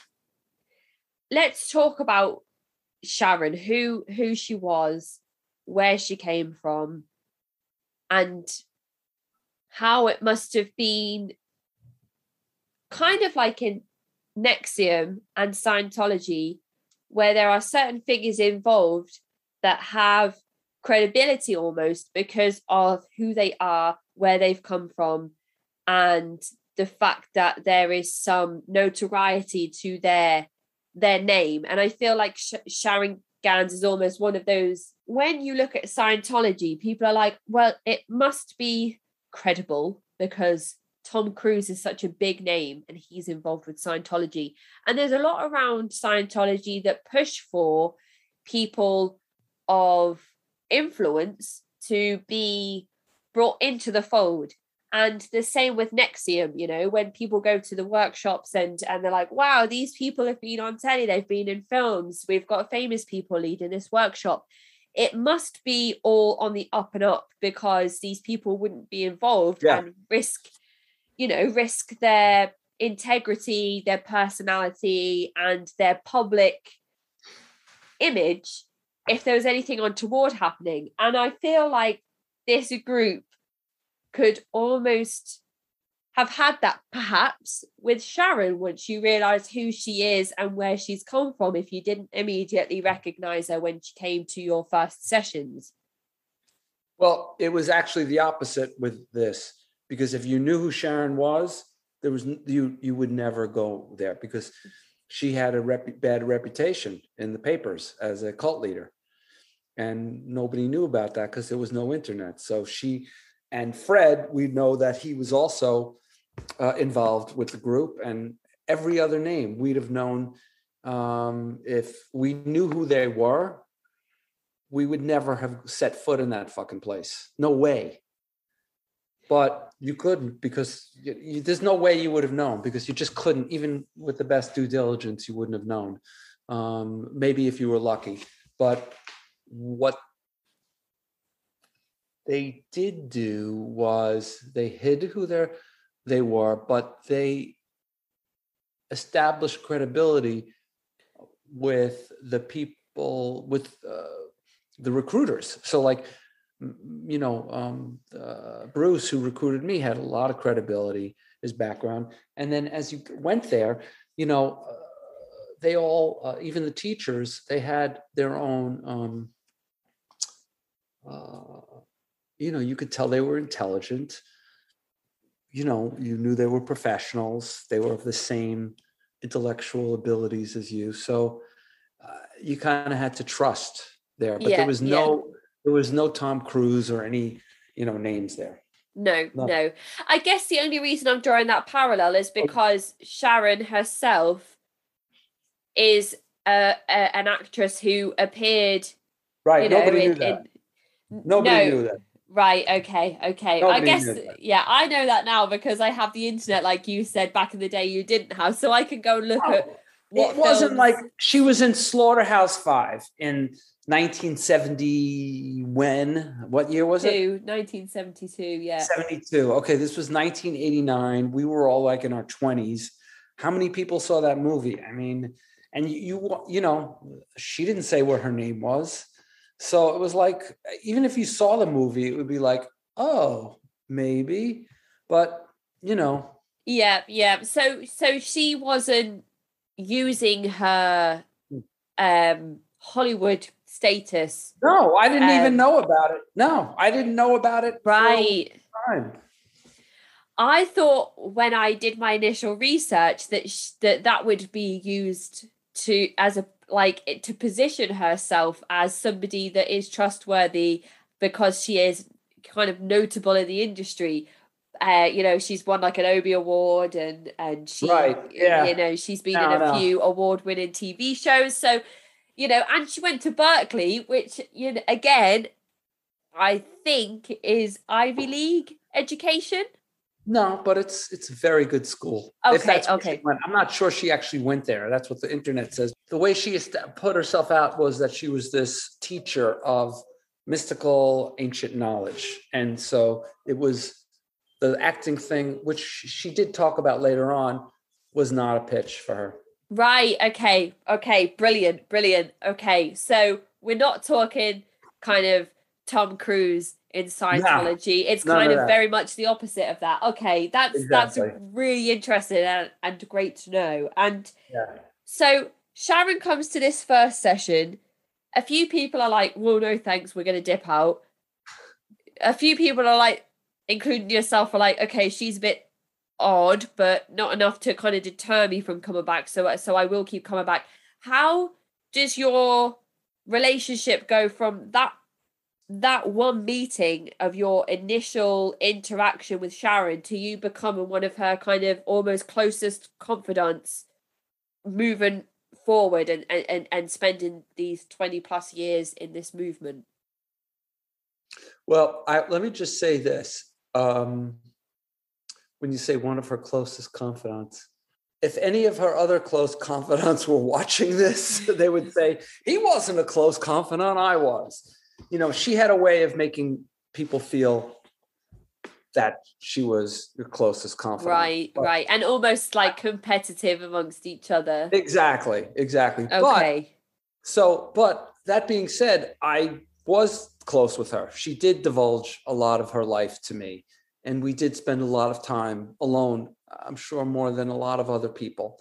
But I'm sure there are people who spent more time alone with her, but you can just tell the way I'm describing it that there was this competitive thing. Wanting to spend time with their cult leader. But how did it go? I it was just a slow process.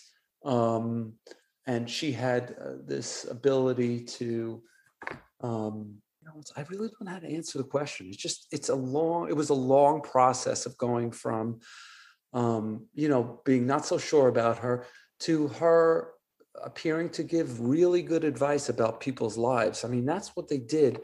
When Sharon started coming to class, it became less about like this studying, this knowledge, to more about personal help in people's lives and how to navigate their jobs, how to navigate their marriages, how to navigate, interpersonal relationships with other people.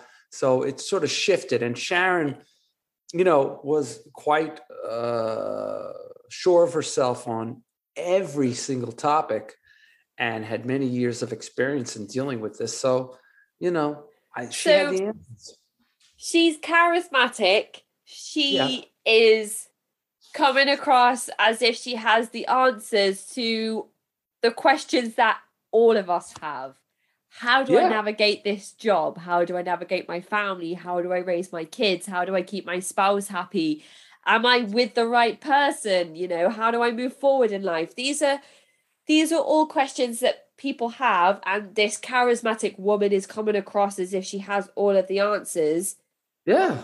You want to hear what she has to say. Yeah, and you want to be in on it. You want to see what she's got, and you're like, wow, she owns this school. She must, she's impressive. The teachers are impressed by her. Yeah, everybody's impressed by her. If she shows favor to me, everybody else is going to like me. They're going to think I'm great.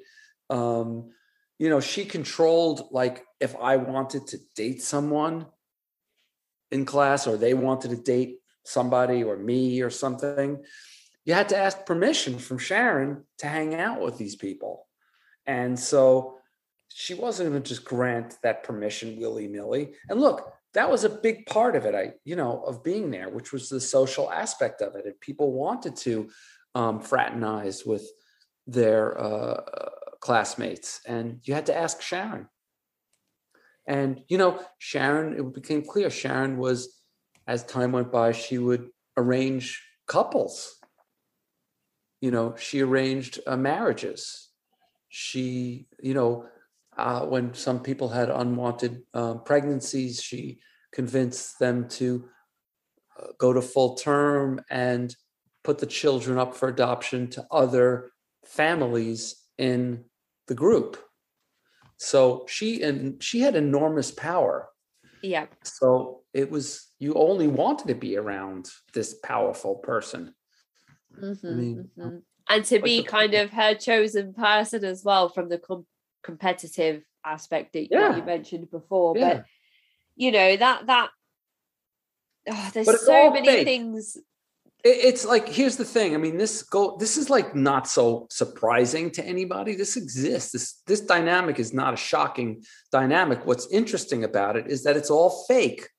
It's all nonsense. It's smoke and mirrors. Sharon had absolutely no real insight or powers into anything. I mean, once in a while she did.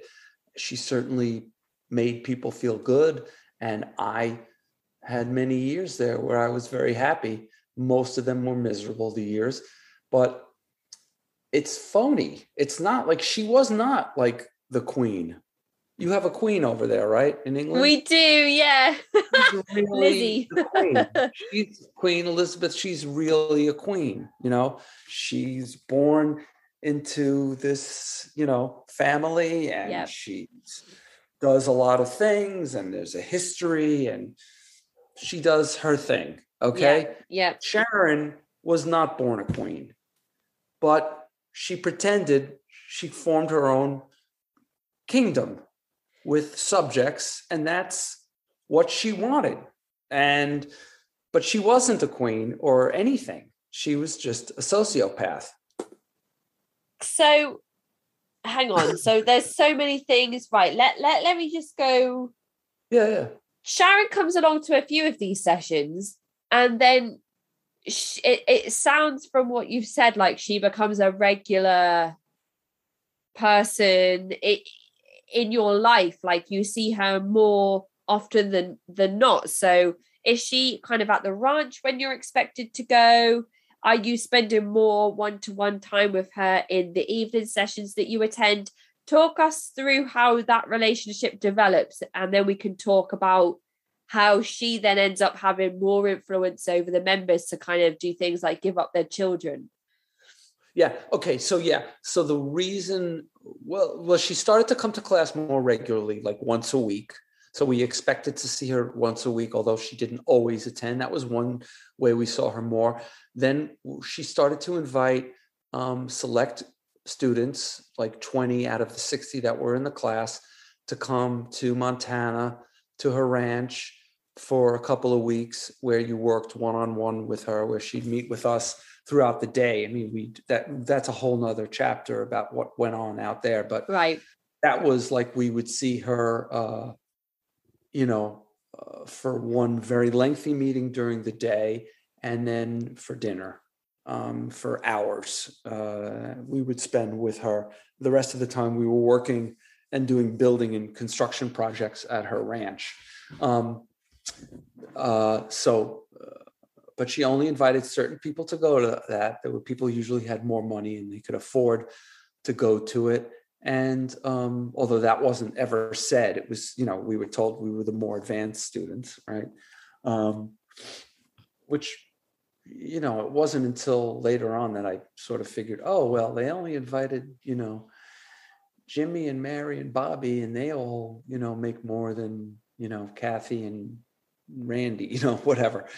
So that, when I started to go on Montana retreats, she called them, I spent more time with her. I got to know her more. Yeah. And she got to know me more. And she wanted to have closer relationships with those people. And, she had a lot of influence on those people. And so that was really how it developed. Right. Okay. And then she goes on to have kind of so much influence over people that, as you mentioned, they're willing to give up their their newborn children to families in the group that can't have children, or are kind of after a few more children. How does that work? This is secondhand. The whys. Okay. I don't really know why it happened. I am going to guess that at least a couple of situations, they were, unexpected pregnancies that occurred. And Sharon, and there were families women and couples in the cult also who could not conceive. Okay. And so she arranged for the children to be, instead of people having abortions, to give up the children for adoption. But they were all privately done. And there's a lot of very odd things about some of these adoptions in that. Yeah. I'm sure there's a lot of trauma related to those situations. Yeah, because they weren't handled well. I mean, children weren't told they were adopted. And this is where kind of, when I was reading your article and doing a bit more research on this subject, is where I started to draw parallels between this group and Synanon with Charles Diederich, who would kind of encourage or almost even enforce members to have vasectomies and abortions when they were up to 4 months pregnant, which in this country would be illegal. And it is quite a significant thing. And then digging further into the group, I started to make comparisons between this group and Rajneeshpuram in Oregon and Aum Shinrikyo over in Japan, because they were very, especially Aum Shinrikyo, were very specific about trying to recruit people of notable skills in certain careers. Like yourself as a lawyer would be very accepted in a group like Aum Shinrikyo and in Rajneeshpuram, because they were very heavily influenced on political strategies and furthering themselves in terms of creating their own sarin gas or their own forms of E. coli and things that were used that they weaponized to create certain attacks. And I don't know if you know if there was any evidence that Sharon was ever planning on carrying out anything like this. But it's kind of a question that I wanted to ask, because there was a very specific demographic that she was targeting, or if that was just because she knew the monetary value of the types of people that she was kind of recruiting into the movement. She in San Francisco, they were just interested in people who were able to do physical labor. But I think she figured the better model is to, recruit less people and charge them more. And for that, she wanted people who made more money, and she didn't want people who were struggling. And she figured she was smart. I mean, she was, let's say, crafty, shrewd, and knew her market. And she wanted, you had to make a certain amount of money in order to be in the cult. And, if people lost their jobs or something, it was a problem, and they needed to get a new job. You couldn't not have a job. You couldn't not have income. I mean, if you didn't, you might be kicked out. If you didn't pay your tuition on time, it was a problem. Do you ever remember any accounts of somebody being kind of forcibly removed from the group because they couldn't financially contribute? Oh yeah, it happened all the time. People would lose their jobs, and or people just couldn't pay, and they'd be asked to leave. They wouldn't come back. The thing is, then, like, even if a disgruntled ex-member couldn't go and speak on the record about this group because it's so vague in how it's a very strange one, this one, isn't it? Yeah, I mean, I also think people were, nobody speaks out about this thing. They just she had some power to keep people from talking about it. That was remarkable. It's almost striking. Like when we talk about like the Hare Krishnas, and they are encouraged to chant with their beads and say, a certain verse over and over again, a certain amount of times for however many beads that they have. And then they do that a certain amount of times a day. And it's almost like how many times it's like 21 days to form a habit or something like that? Yeah, something like that. So how many times a day do you have to say or think this is a secret for you to then leave the group 5 years later, and even 15 years later still be saying this is a secret and not mention it or not speak about it to anybody, because you're so hardwired at that point to not be able to talk about it because it's a secret. And these, again, are the things that are often stigmatized, that we need to discuss when they get the opportunity on these in these short interviews, because I don't know how long it must take, and it must vary person to person depending on kind of what tools they have at their expense to be able to come forward and say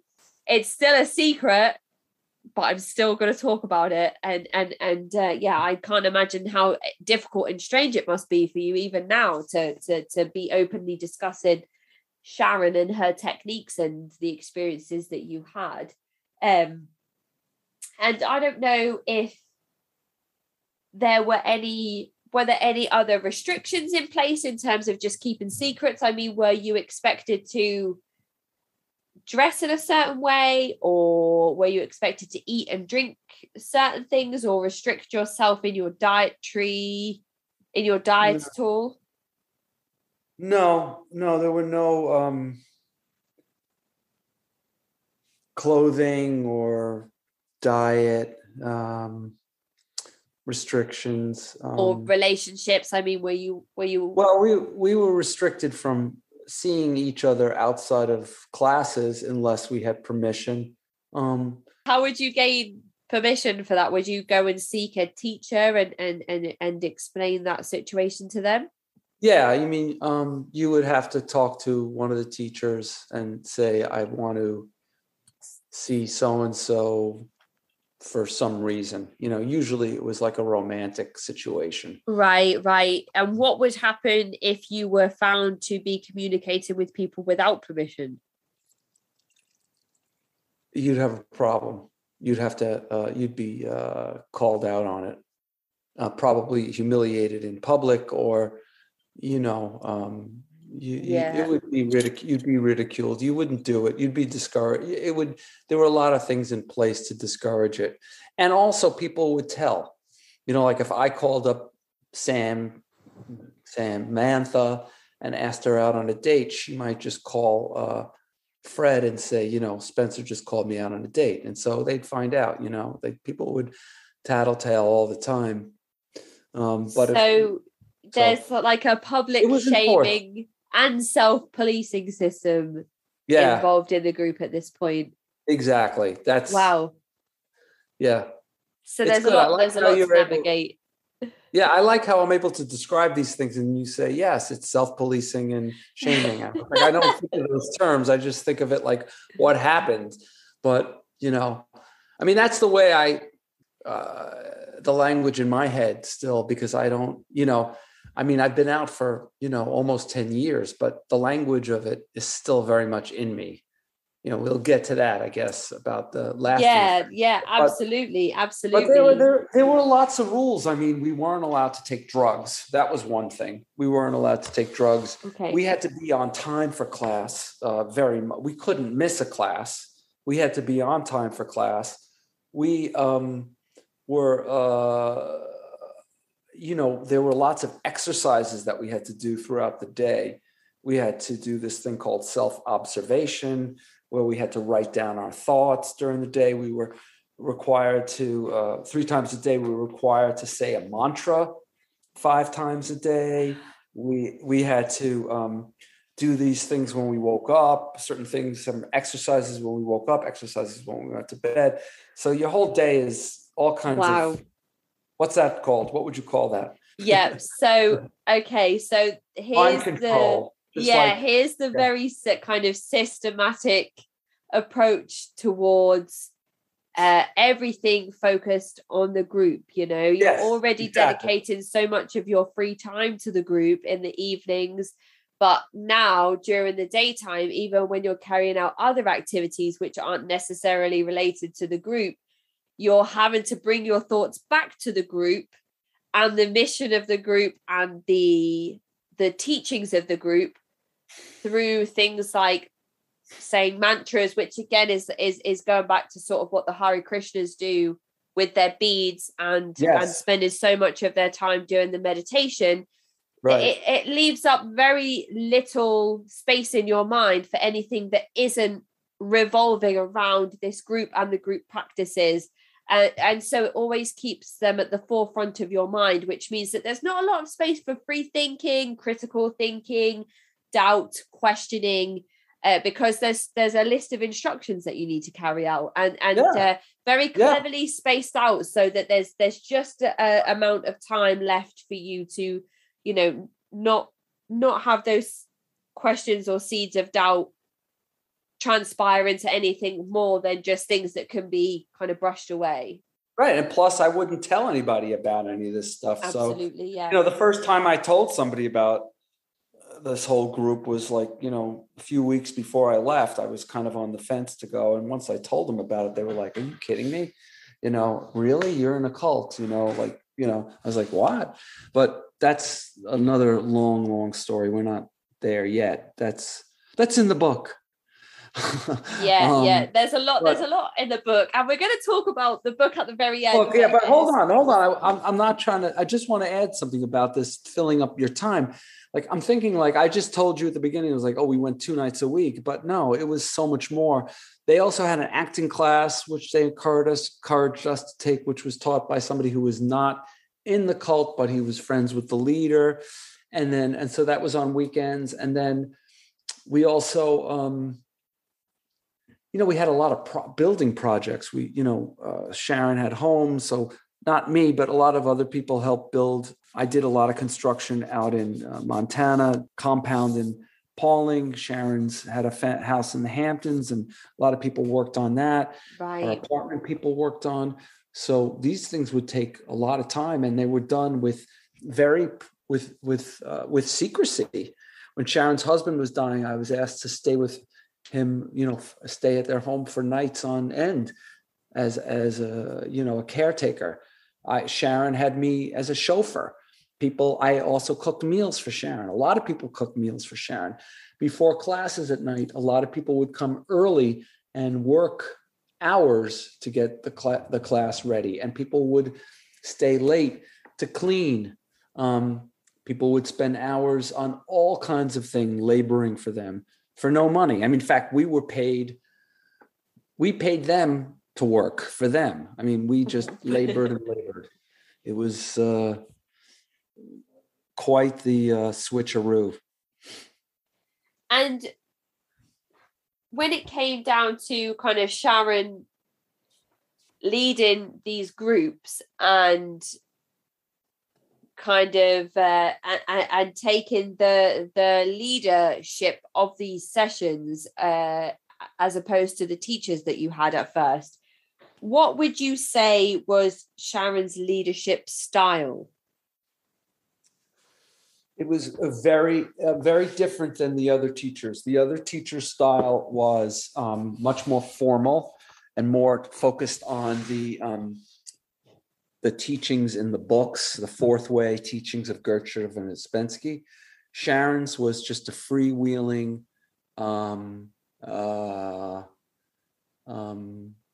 evening where people would stand up and one by one ask to speak to her as if you were speaking to, Jesus Christ or Buddha or the Queen or some. And she created an atmosphere where she made people feel like they were talking to, Buddha. She sounded like that. And this is an expectation that she introduced herself? So yes. she wanted to be revered by the group members and her followers? Yeah, in fact, now you remind me, the first time she came to a class, this was the odd thing she said was, she was describing the levels of man. She said there were, several different levels of man, seven levels of man, and corresponding with consciousness, degrees of consciousness, the man number 7 being the most conscious, man number 1 being the least. And she said that, everyone in class was in the first 3 rungs, and the people in 7 were like, conscious beings, like, for instance, Jesus Christ or Buddha or Moses or, names like this. And she said that she wasn't there yet. She was working hard on it, and she was almost there. And I was like, wow. I looked at my neighbors to see, did anybody else catch that? I'm almost there. And, the other teachers didn't blink, and everybody else is like, WTF? Really? But nobody said anything. And I was just like, huh? And then you just slowly bought the concept that she was up there. Yeah. And self kind of titled as well, that she was self-professed that she was up there. Yeah, I mean, it's no different than Donald Trump saying, me and me alone can fix the problems of the world. Yeah. The most ridiculous thing that anybody could say. And it's the least true. And that was the same thing that Sharon did. Well, Donald Trump's always a touchy subject on this show because of QAnon and all that stuff that comes with the evangelical movement across America and everything going on in Texas at the moment. I'm going to steer clear of what political side you're on, but there's been a lot of comparisons made of his style to cult leaders, for sure. Absolutely. Well, yeah, there's a whole book by cult expert Stephen Hassan, whose bite model we use on this show, called the Cult of Trump. And it's very poignant. Yeah. I'm sure, to me, as somebody who's kind of more left-leaning, it makes more sense than any autobiography by Donald Trump that I could read. But then again, who knows? You know, that these charismatic people have a way of wording things and pitching things that make sense to people like us who think that we could never be drawn into these types of high demand controlling groups. And that's why we're here speaking today. And Exactly. even you said, like, at the start, I'll never join a cult. And now kind of 20, 30 years later, you're about to release a memoir about joining a cult. So, you know, it's kind of full swing how we have these conversations. But I don't have too much left to ask. There are a few things left on my list. Please. I just wanted to know if under Sharon's rule specifically, kind of once you've moved away from these other teachers that you did respect and have kind of a certain level of admiration for, who had the same level of respect and admiration for that person one step above them, kind of like a hierarchy or pyramid, which was Sharon, who then started teaching you and a smaller group, kind of close knit. If Sharon herself had any kind of forms of punishment that she would inflict on members that broke rules or anything like that might kind of put it into place or cement any kind of totalitarian approach to the group that she may have had. Yeah, well, her word was final, and she was impetuous, and I've seen her, you know, basically kick people out of school, people who'd been in for years, whose family was there, and she would ask someone, you know, throw somebody out of the room, and they would never come back, and they'd be shunned. You know, usually the punishment was intense ridicule and shaming, public shaming, which was devastating for people. And there was not a single person I'd seen in the group who hadn't suffered that.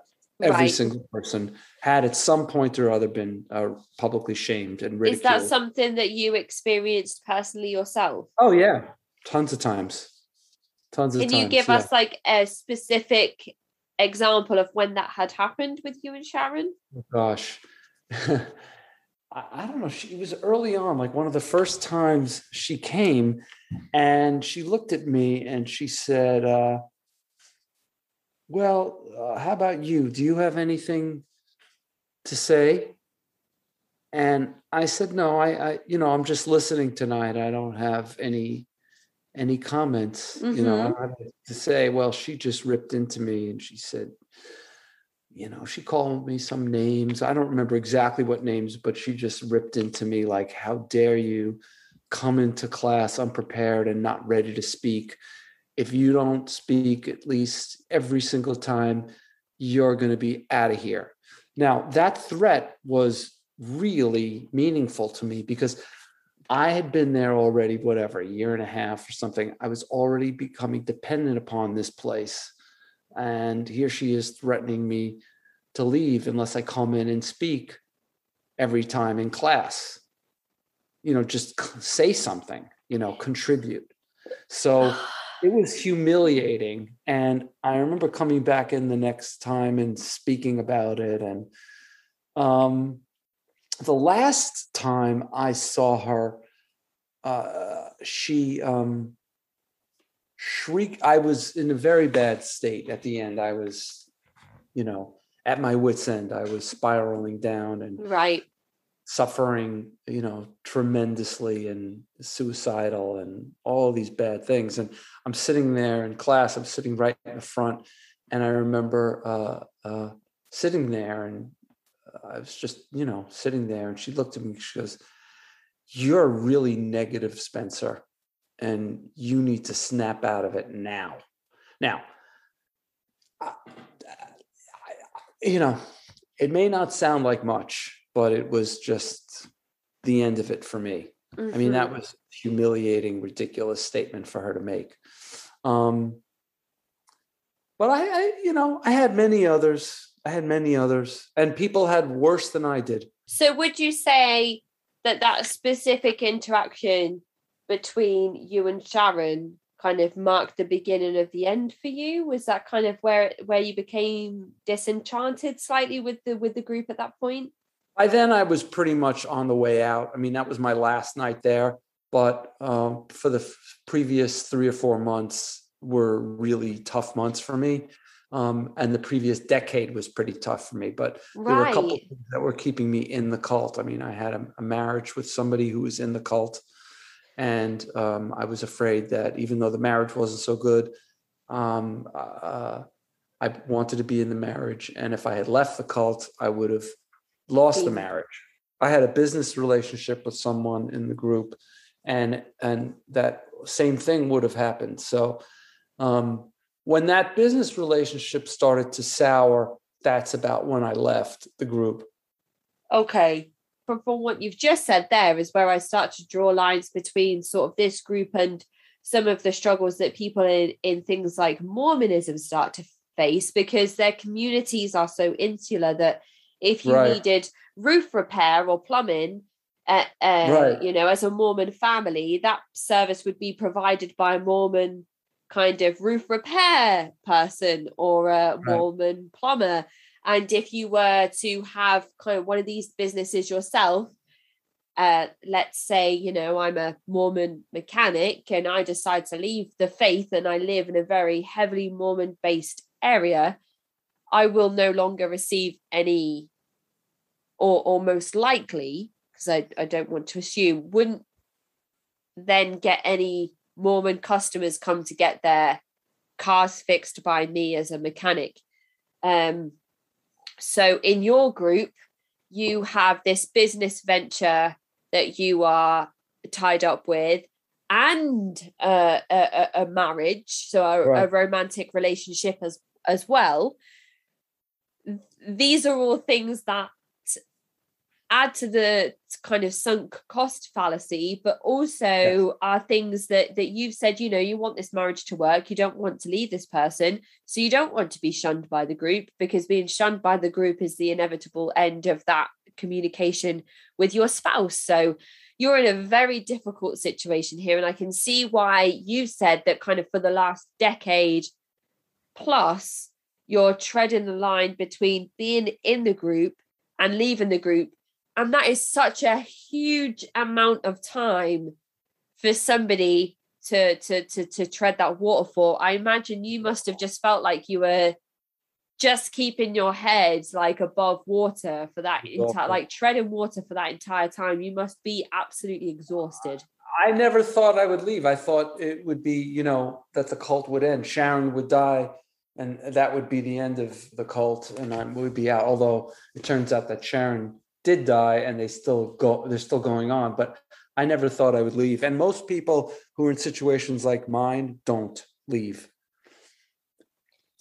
And talk us through kind of what happened with you and so you said that the relationship and the business venture with your business partner kind of took a left turn. So that no longer was a worry, and that was then an opportunity for you to leave the group and stay in the marriage or leave the marriage. Oh yeah, I should point out I got divorced first in 2010. I got divorced. I got divorced in 2010, and then at the end of 2012 is when my business relationship ceased with another member, and I left. The very, very beginning of 2013 was the last time. Actually, the last time I went was at the very end of 2012. So it happened within 2 years, and that was it. And then I left. There was a lot of emotional turmoil that I was going through, and it was quite dramatic. traumatic and dramatic as well. There was a lot that happened, and the changes that happened in my life. And then I started to find a new community also in my life that changed everything for me. I started to swim. I mean, I'd always been a swimmer, but I joined a team towards the end of my time in the cult. And that gave me this new community, although I didn't realize it at the time. But I joined the team, and I had something else to do besides what I did at night. And I've become a marathon swimmer. I've swam around Manhattan. Wow, that's incredible. Yeah, I swim, I've swam around parts of Long Island. I've swam down the Hudson River. I swim in the winter in cold water. I haven't done the English Channel, but maybe one day, although I doubt it. But do you know what, as well? You should come and do the English Channel on the Christmas swim, because I grew up on the coast, and for some reason, people always want to go running in costumes into the North Sea, on Christmas Day. I know people have swam the North Sea. You go from, where do you go from? Is it from Liverpool where you go? Well, it's funny because I grew up in the southeast, in Britain's most easterly town, and now I live in the northwest. So I can leave my house from my childhood and watch the sun rise, and then get back to Liverpool where I live now to watch the sunset. That is so cool. It's pretty incredible, isn't it? I remember many nights in my youth where we would camp on the beach and watch the sunrise. But wow, you yourself have experienced now this tumultuous change from being a part of this group and a part of this marriage and a part of this business agreement to then not being a part of any of these things. So when you say it was traumatic and dramatic, I think that's probably downplaying it. And I'm sure this again is something people can find in your book when it's released. These experiences and these changes that you go through, and these things that you have to then navigate. So how? I mean, without giving us too much information, because I know these are the poignant moments in the book. No, I mean, I'll tell you anything. If you're still listening to this interview, folks, you're probably going to want to buy the book. I mean, I'm assuming, you haven't heard anything yet. I hope so. I haven't even gotten to the juicy, stuff. But no, seriously, I'll tell anything. I'm happy to. I'm not. There's no secrets. How did you officially leave? Did you give a letter? Did you give a speech? Did you speak to Sharon one-to-one? How was it that you actually said, I'm never coming back, this is me, I'm done? Well, what happened was at the very end, I was missing a lot of classes the last 4 months when I was in the group. And you weren't allowed to miss a class, unless you had a really good reason. You're supposed to go to class even if you were sick. And this would be kind of more public shaming if you were to miss a class? Yeah. And I didn't go to a class. It was my birthday, and I went out on a date with somebody. And I just didn't feel like going, and I just didn't feel like calling. And I was already seeing a psychiatrist because I was in such a bad state. Yep. And in a lot of trouble. I got a phone call from one of the teachers who left me a message and told me that since I hadn't gone to class, Sharon thought maybe I should be leaving school. Maybe I should leave school if I couldn't make it to class. So I called back. I was stunned when I heard that, and I knew that this was not really true. But I thought, maybe I should leave. So I called back the teacher and I said, "Hey, look, I think you're right. Maybe I should leave." And she was like, "No. I'm not saying that you should leave. I'm thinking maybe, Sharon is saying maybe you should." Right. I said, "You know what? I'm going to call your bluff. I'm not going back." Wow. Okay. And then a few months later, Sharon called me and we had a conversation about it. I didn't talk to her for very long, but they tried to get me to come back, but that was it. And then the day after I left, I realized that I had been in a cult. I mean, really, literally, it was the next day. I was like, oh, that's what it was. It all came clear. It just became clear. It was the first time it really became clear, because I was thinking about somebody else who was there. And I thought, oh, it's too bad he's there. He's really in a bad situation. I was like, holy shit, he was in a cult. I'm like, I was in a cult. I was like, it just all came together. So that's it. Oh my goodness. To have that the day after you leave, I don't think that's a very common thing to happen across people that leave these high demand groups. I don't think they have that epiphany so soon. It did. It was so intense, that last period of time, and what they were doing to me and the way I was feeling, and realizing I didn't have to do any of the things they wanted me to do was what made me realize I wasn't in a cult. So like, I didn't have to go and be on time. I didn't have to listen to what they were telling me to do. I didn't have to do these exercises. I didn't have to do these mantras. I didn't have to pay. I was like, there were like 12 different things I didn't have to do. It's like, who does 12 things for no reason?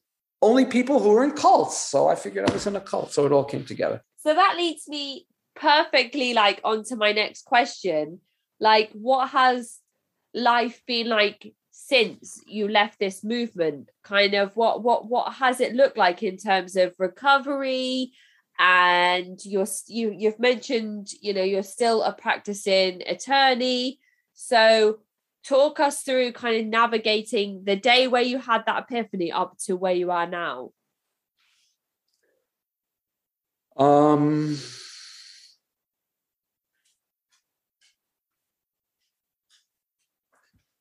It took, I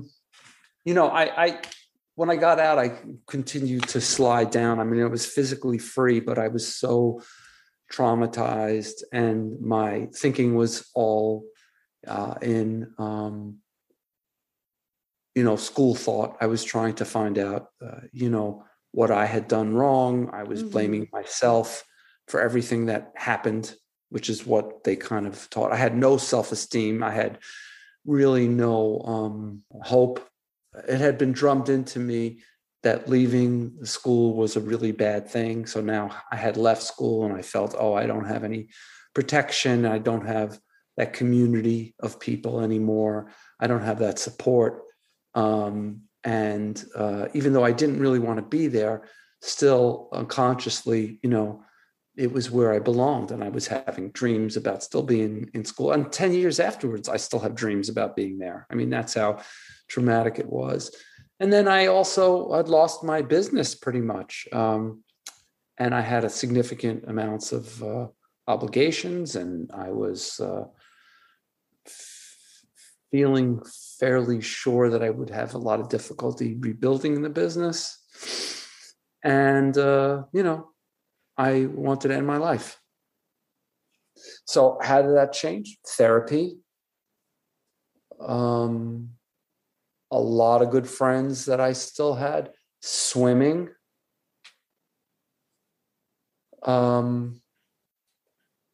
Treating myself better. But again, the therapy was the most important thing for me. Professional therapy. Very lucky to get it. Very lucky to afford it, and and medication. And is there a specific type of therapy that you accessed? Because some people talk about going to see generic therapists. Some people talk about going to see trauma recovery therapists. Is there any advice you would give in terms of accessing therapy for some people who might be listening today who have been through a similar experience? I went to a psychiatrist at one of the best hospitals in New York. Was very, very lucky to be able to see. He specializes in psychiatry. I mean, he was a general psychiatrist and, helping people who were in traumatic, abusive situations, I guess, is part of any kind of therapy. So it was talk therapy, but it was mostly talk therapy at first. I didn't have medication for about a year. Okay.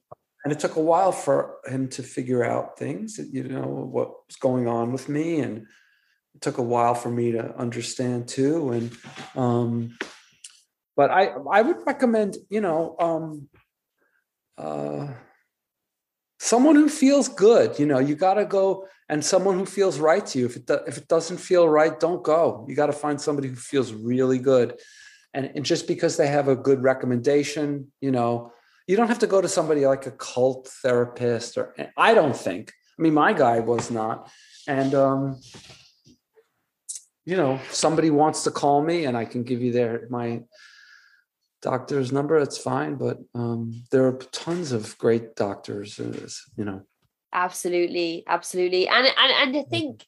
I was going to say, you don't have to go to a psychiatrist either. You can go to, a therapist, a psychologist. You don't necessarily need medication. I did.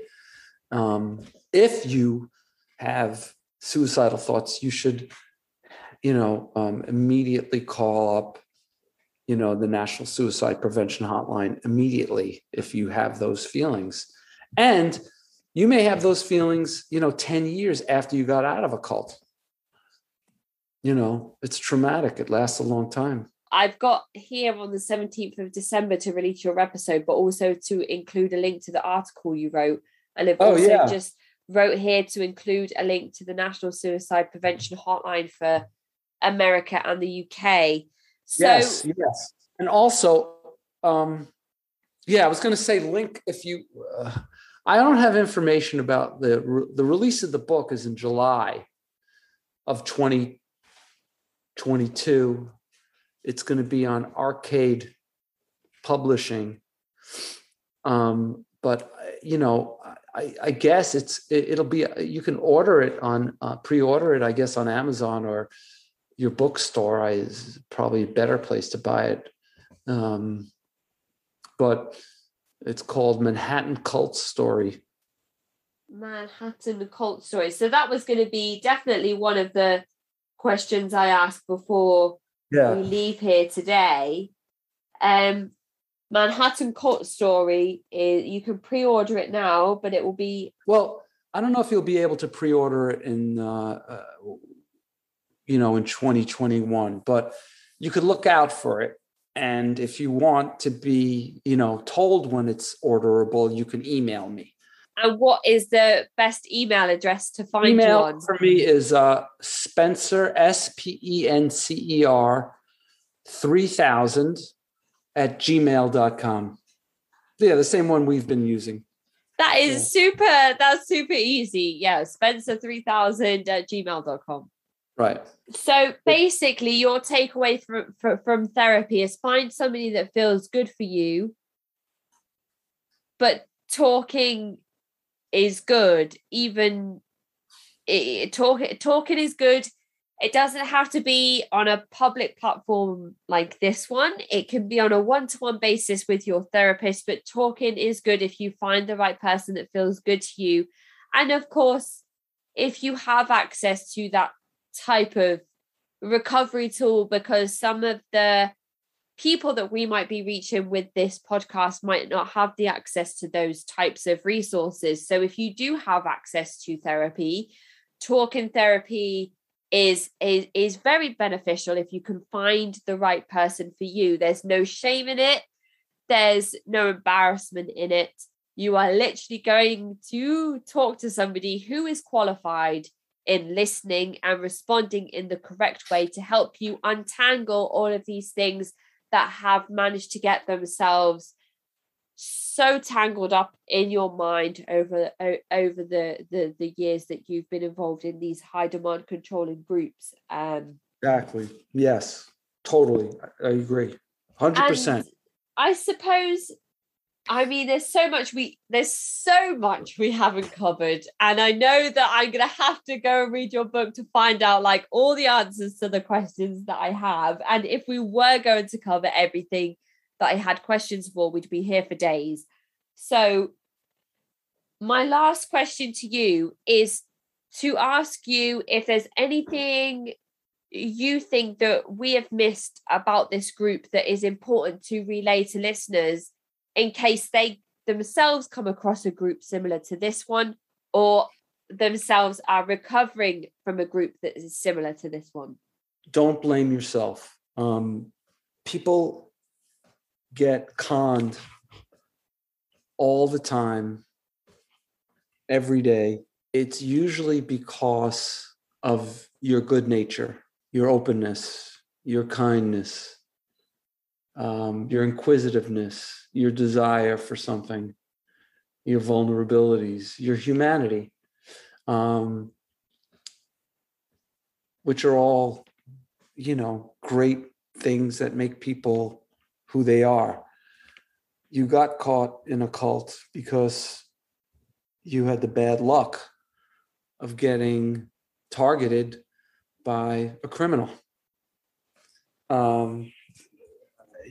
People are conned all the time. So I would say that, think about that. If you're in a group and you're listening to this podcast, I mean, you're 90% of the way out.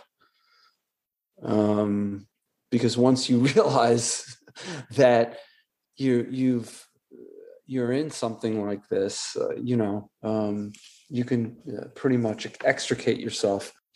Just if it's, I don't know. I really don't have any good advice on recognizing one if you're in one. But if you're watching this, you're probably in one. If you think you are, you're probably in one. Even if they tell you you're not. That's what I would say. The hardest thing about navigating these things is the identification is very obscure for a reason, yes, for a purpose. Yes. And I think you're right in what you say, but you're also right when you say that people shouldn't feel shameful or embarrassed because they've been targeted by a criminal. And that's the first time I think I've heard it worded in that way. And I think that's probably what I'll use when I do the social media post for this episode.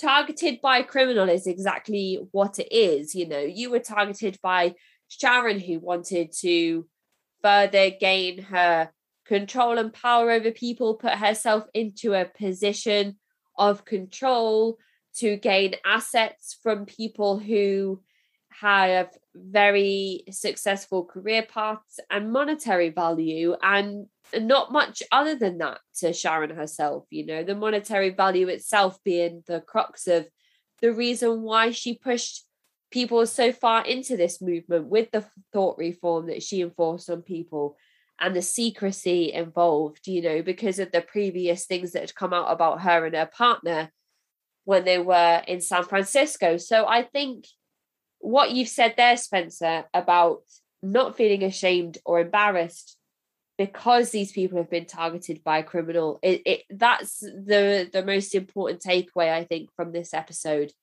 And that just leaves me to say thank you so much for coming and speaking with me on the show, for talking us through kind of like what we can expect from your book and the pieces of information that you will delve into deeper with your writing, and for letting us know that will be available from July 2022, probably wherever people buy their books from and their memoirs.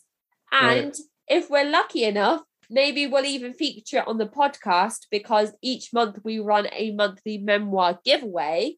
And yes, definitely. We would love to feature your book. I'll absolutely. You tell me and we'll do it. Tell me what I need to do. Yeah, that's super exciting. And yeah, definitely. I mean, can I tell you how much I enjoyed being on this? I enjoyed so much. This is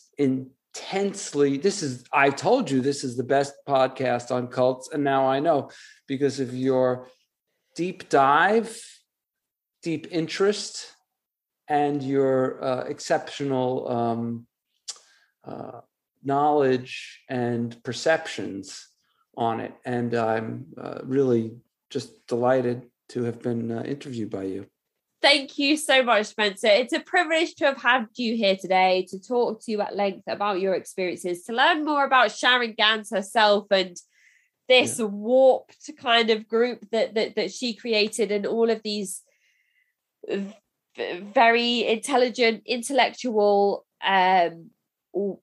very successful people that she'd managed to bring into the fold with a very specific, meticulous methods of control that she put into place, that I'm excited for listeners to learn more about through listening to this episode and reading your book once it's here. So thank you so much for your time today, Spencer. Thank you so much for speaking out on this subject, for allowing this information to come public, because who knows how many groups are in the shadows that we don't know about because they adopt this same extremely secretive methodology. And if it wasn't for people such as yourself, we would never learn about these groups, and we would never learn about the red flags and things to watch out for. So thank you so much for being here today. Well, and I really, really hope that you enjoy the rest of your day. Thank you so much. It was so great to meet you. Take care, Spencer. Bye-bye. Bye, hon. Take care. That is the end of this week's episode. If you'd like to get in touch, you can email me at cultvaultpodcast@gmail.com or follow me on Twitter and Instagram at cultvaultpod.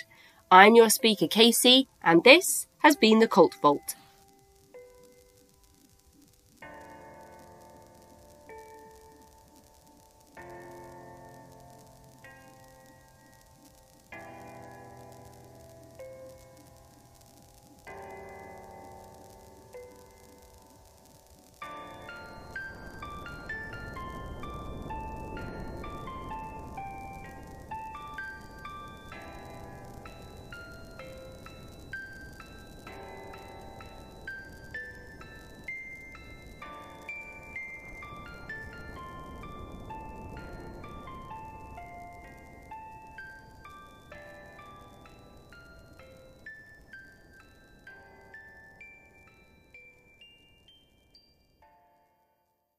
Enter the Marvel universe of superheroes. More than 80 years of Marvel history told in the biggest Marvel exhibition ever. Come on in. You may just find the hero within yourself. Opens November 26th at COSI. For details, visit cosi.org.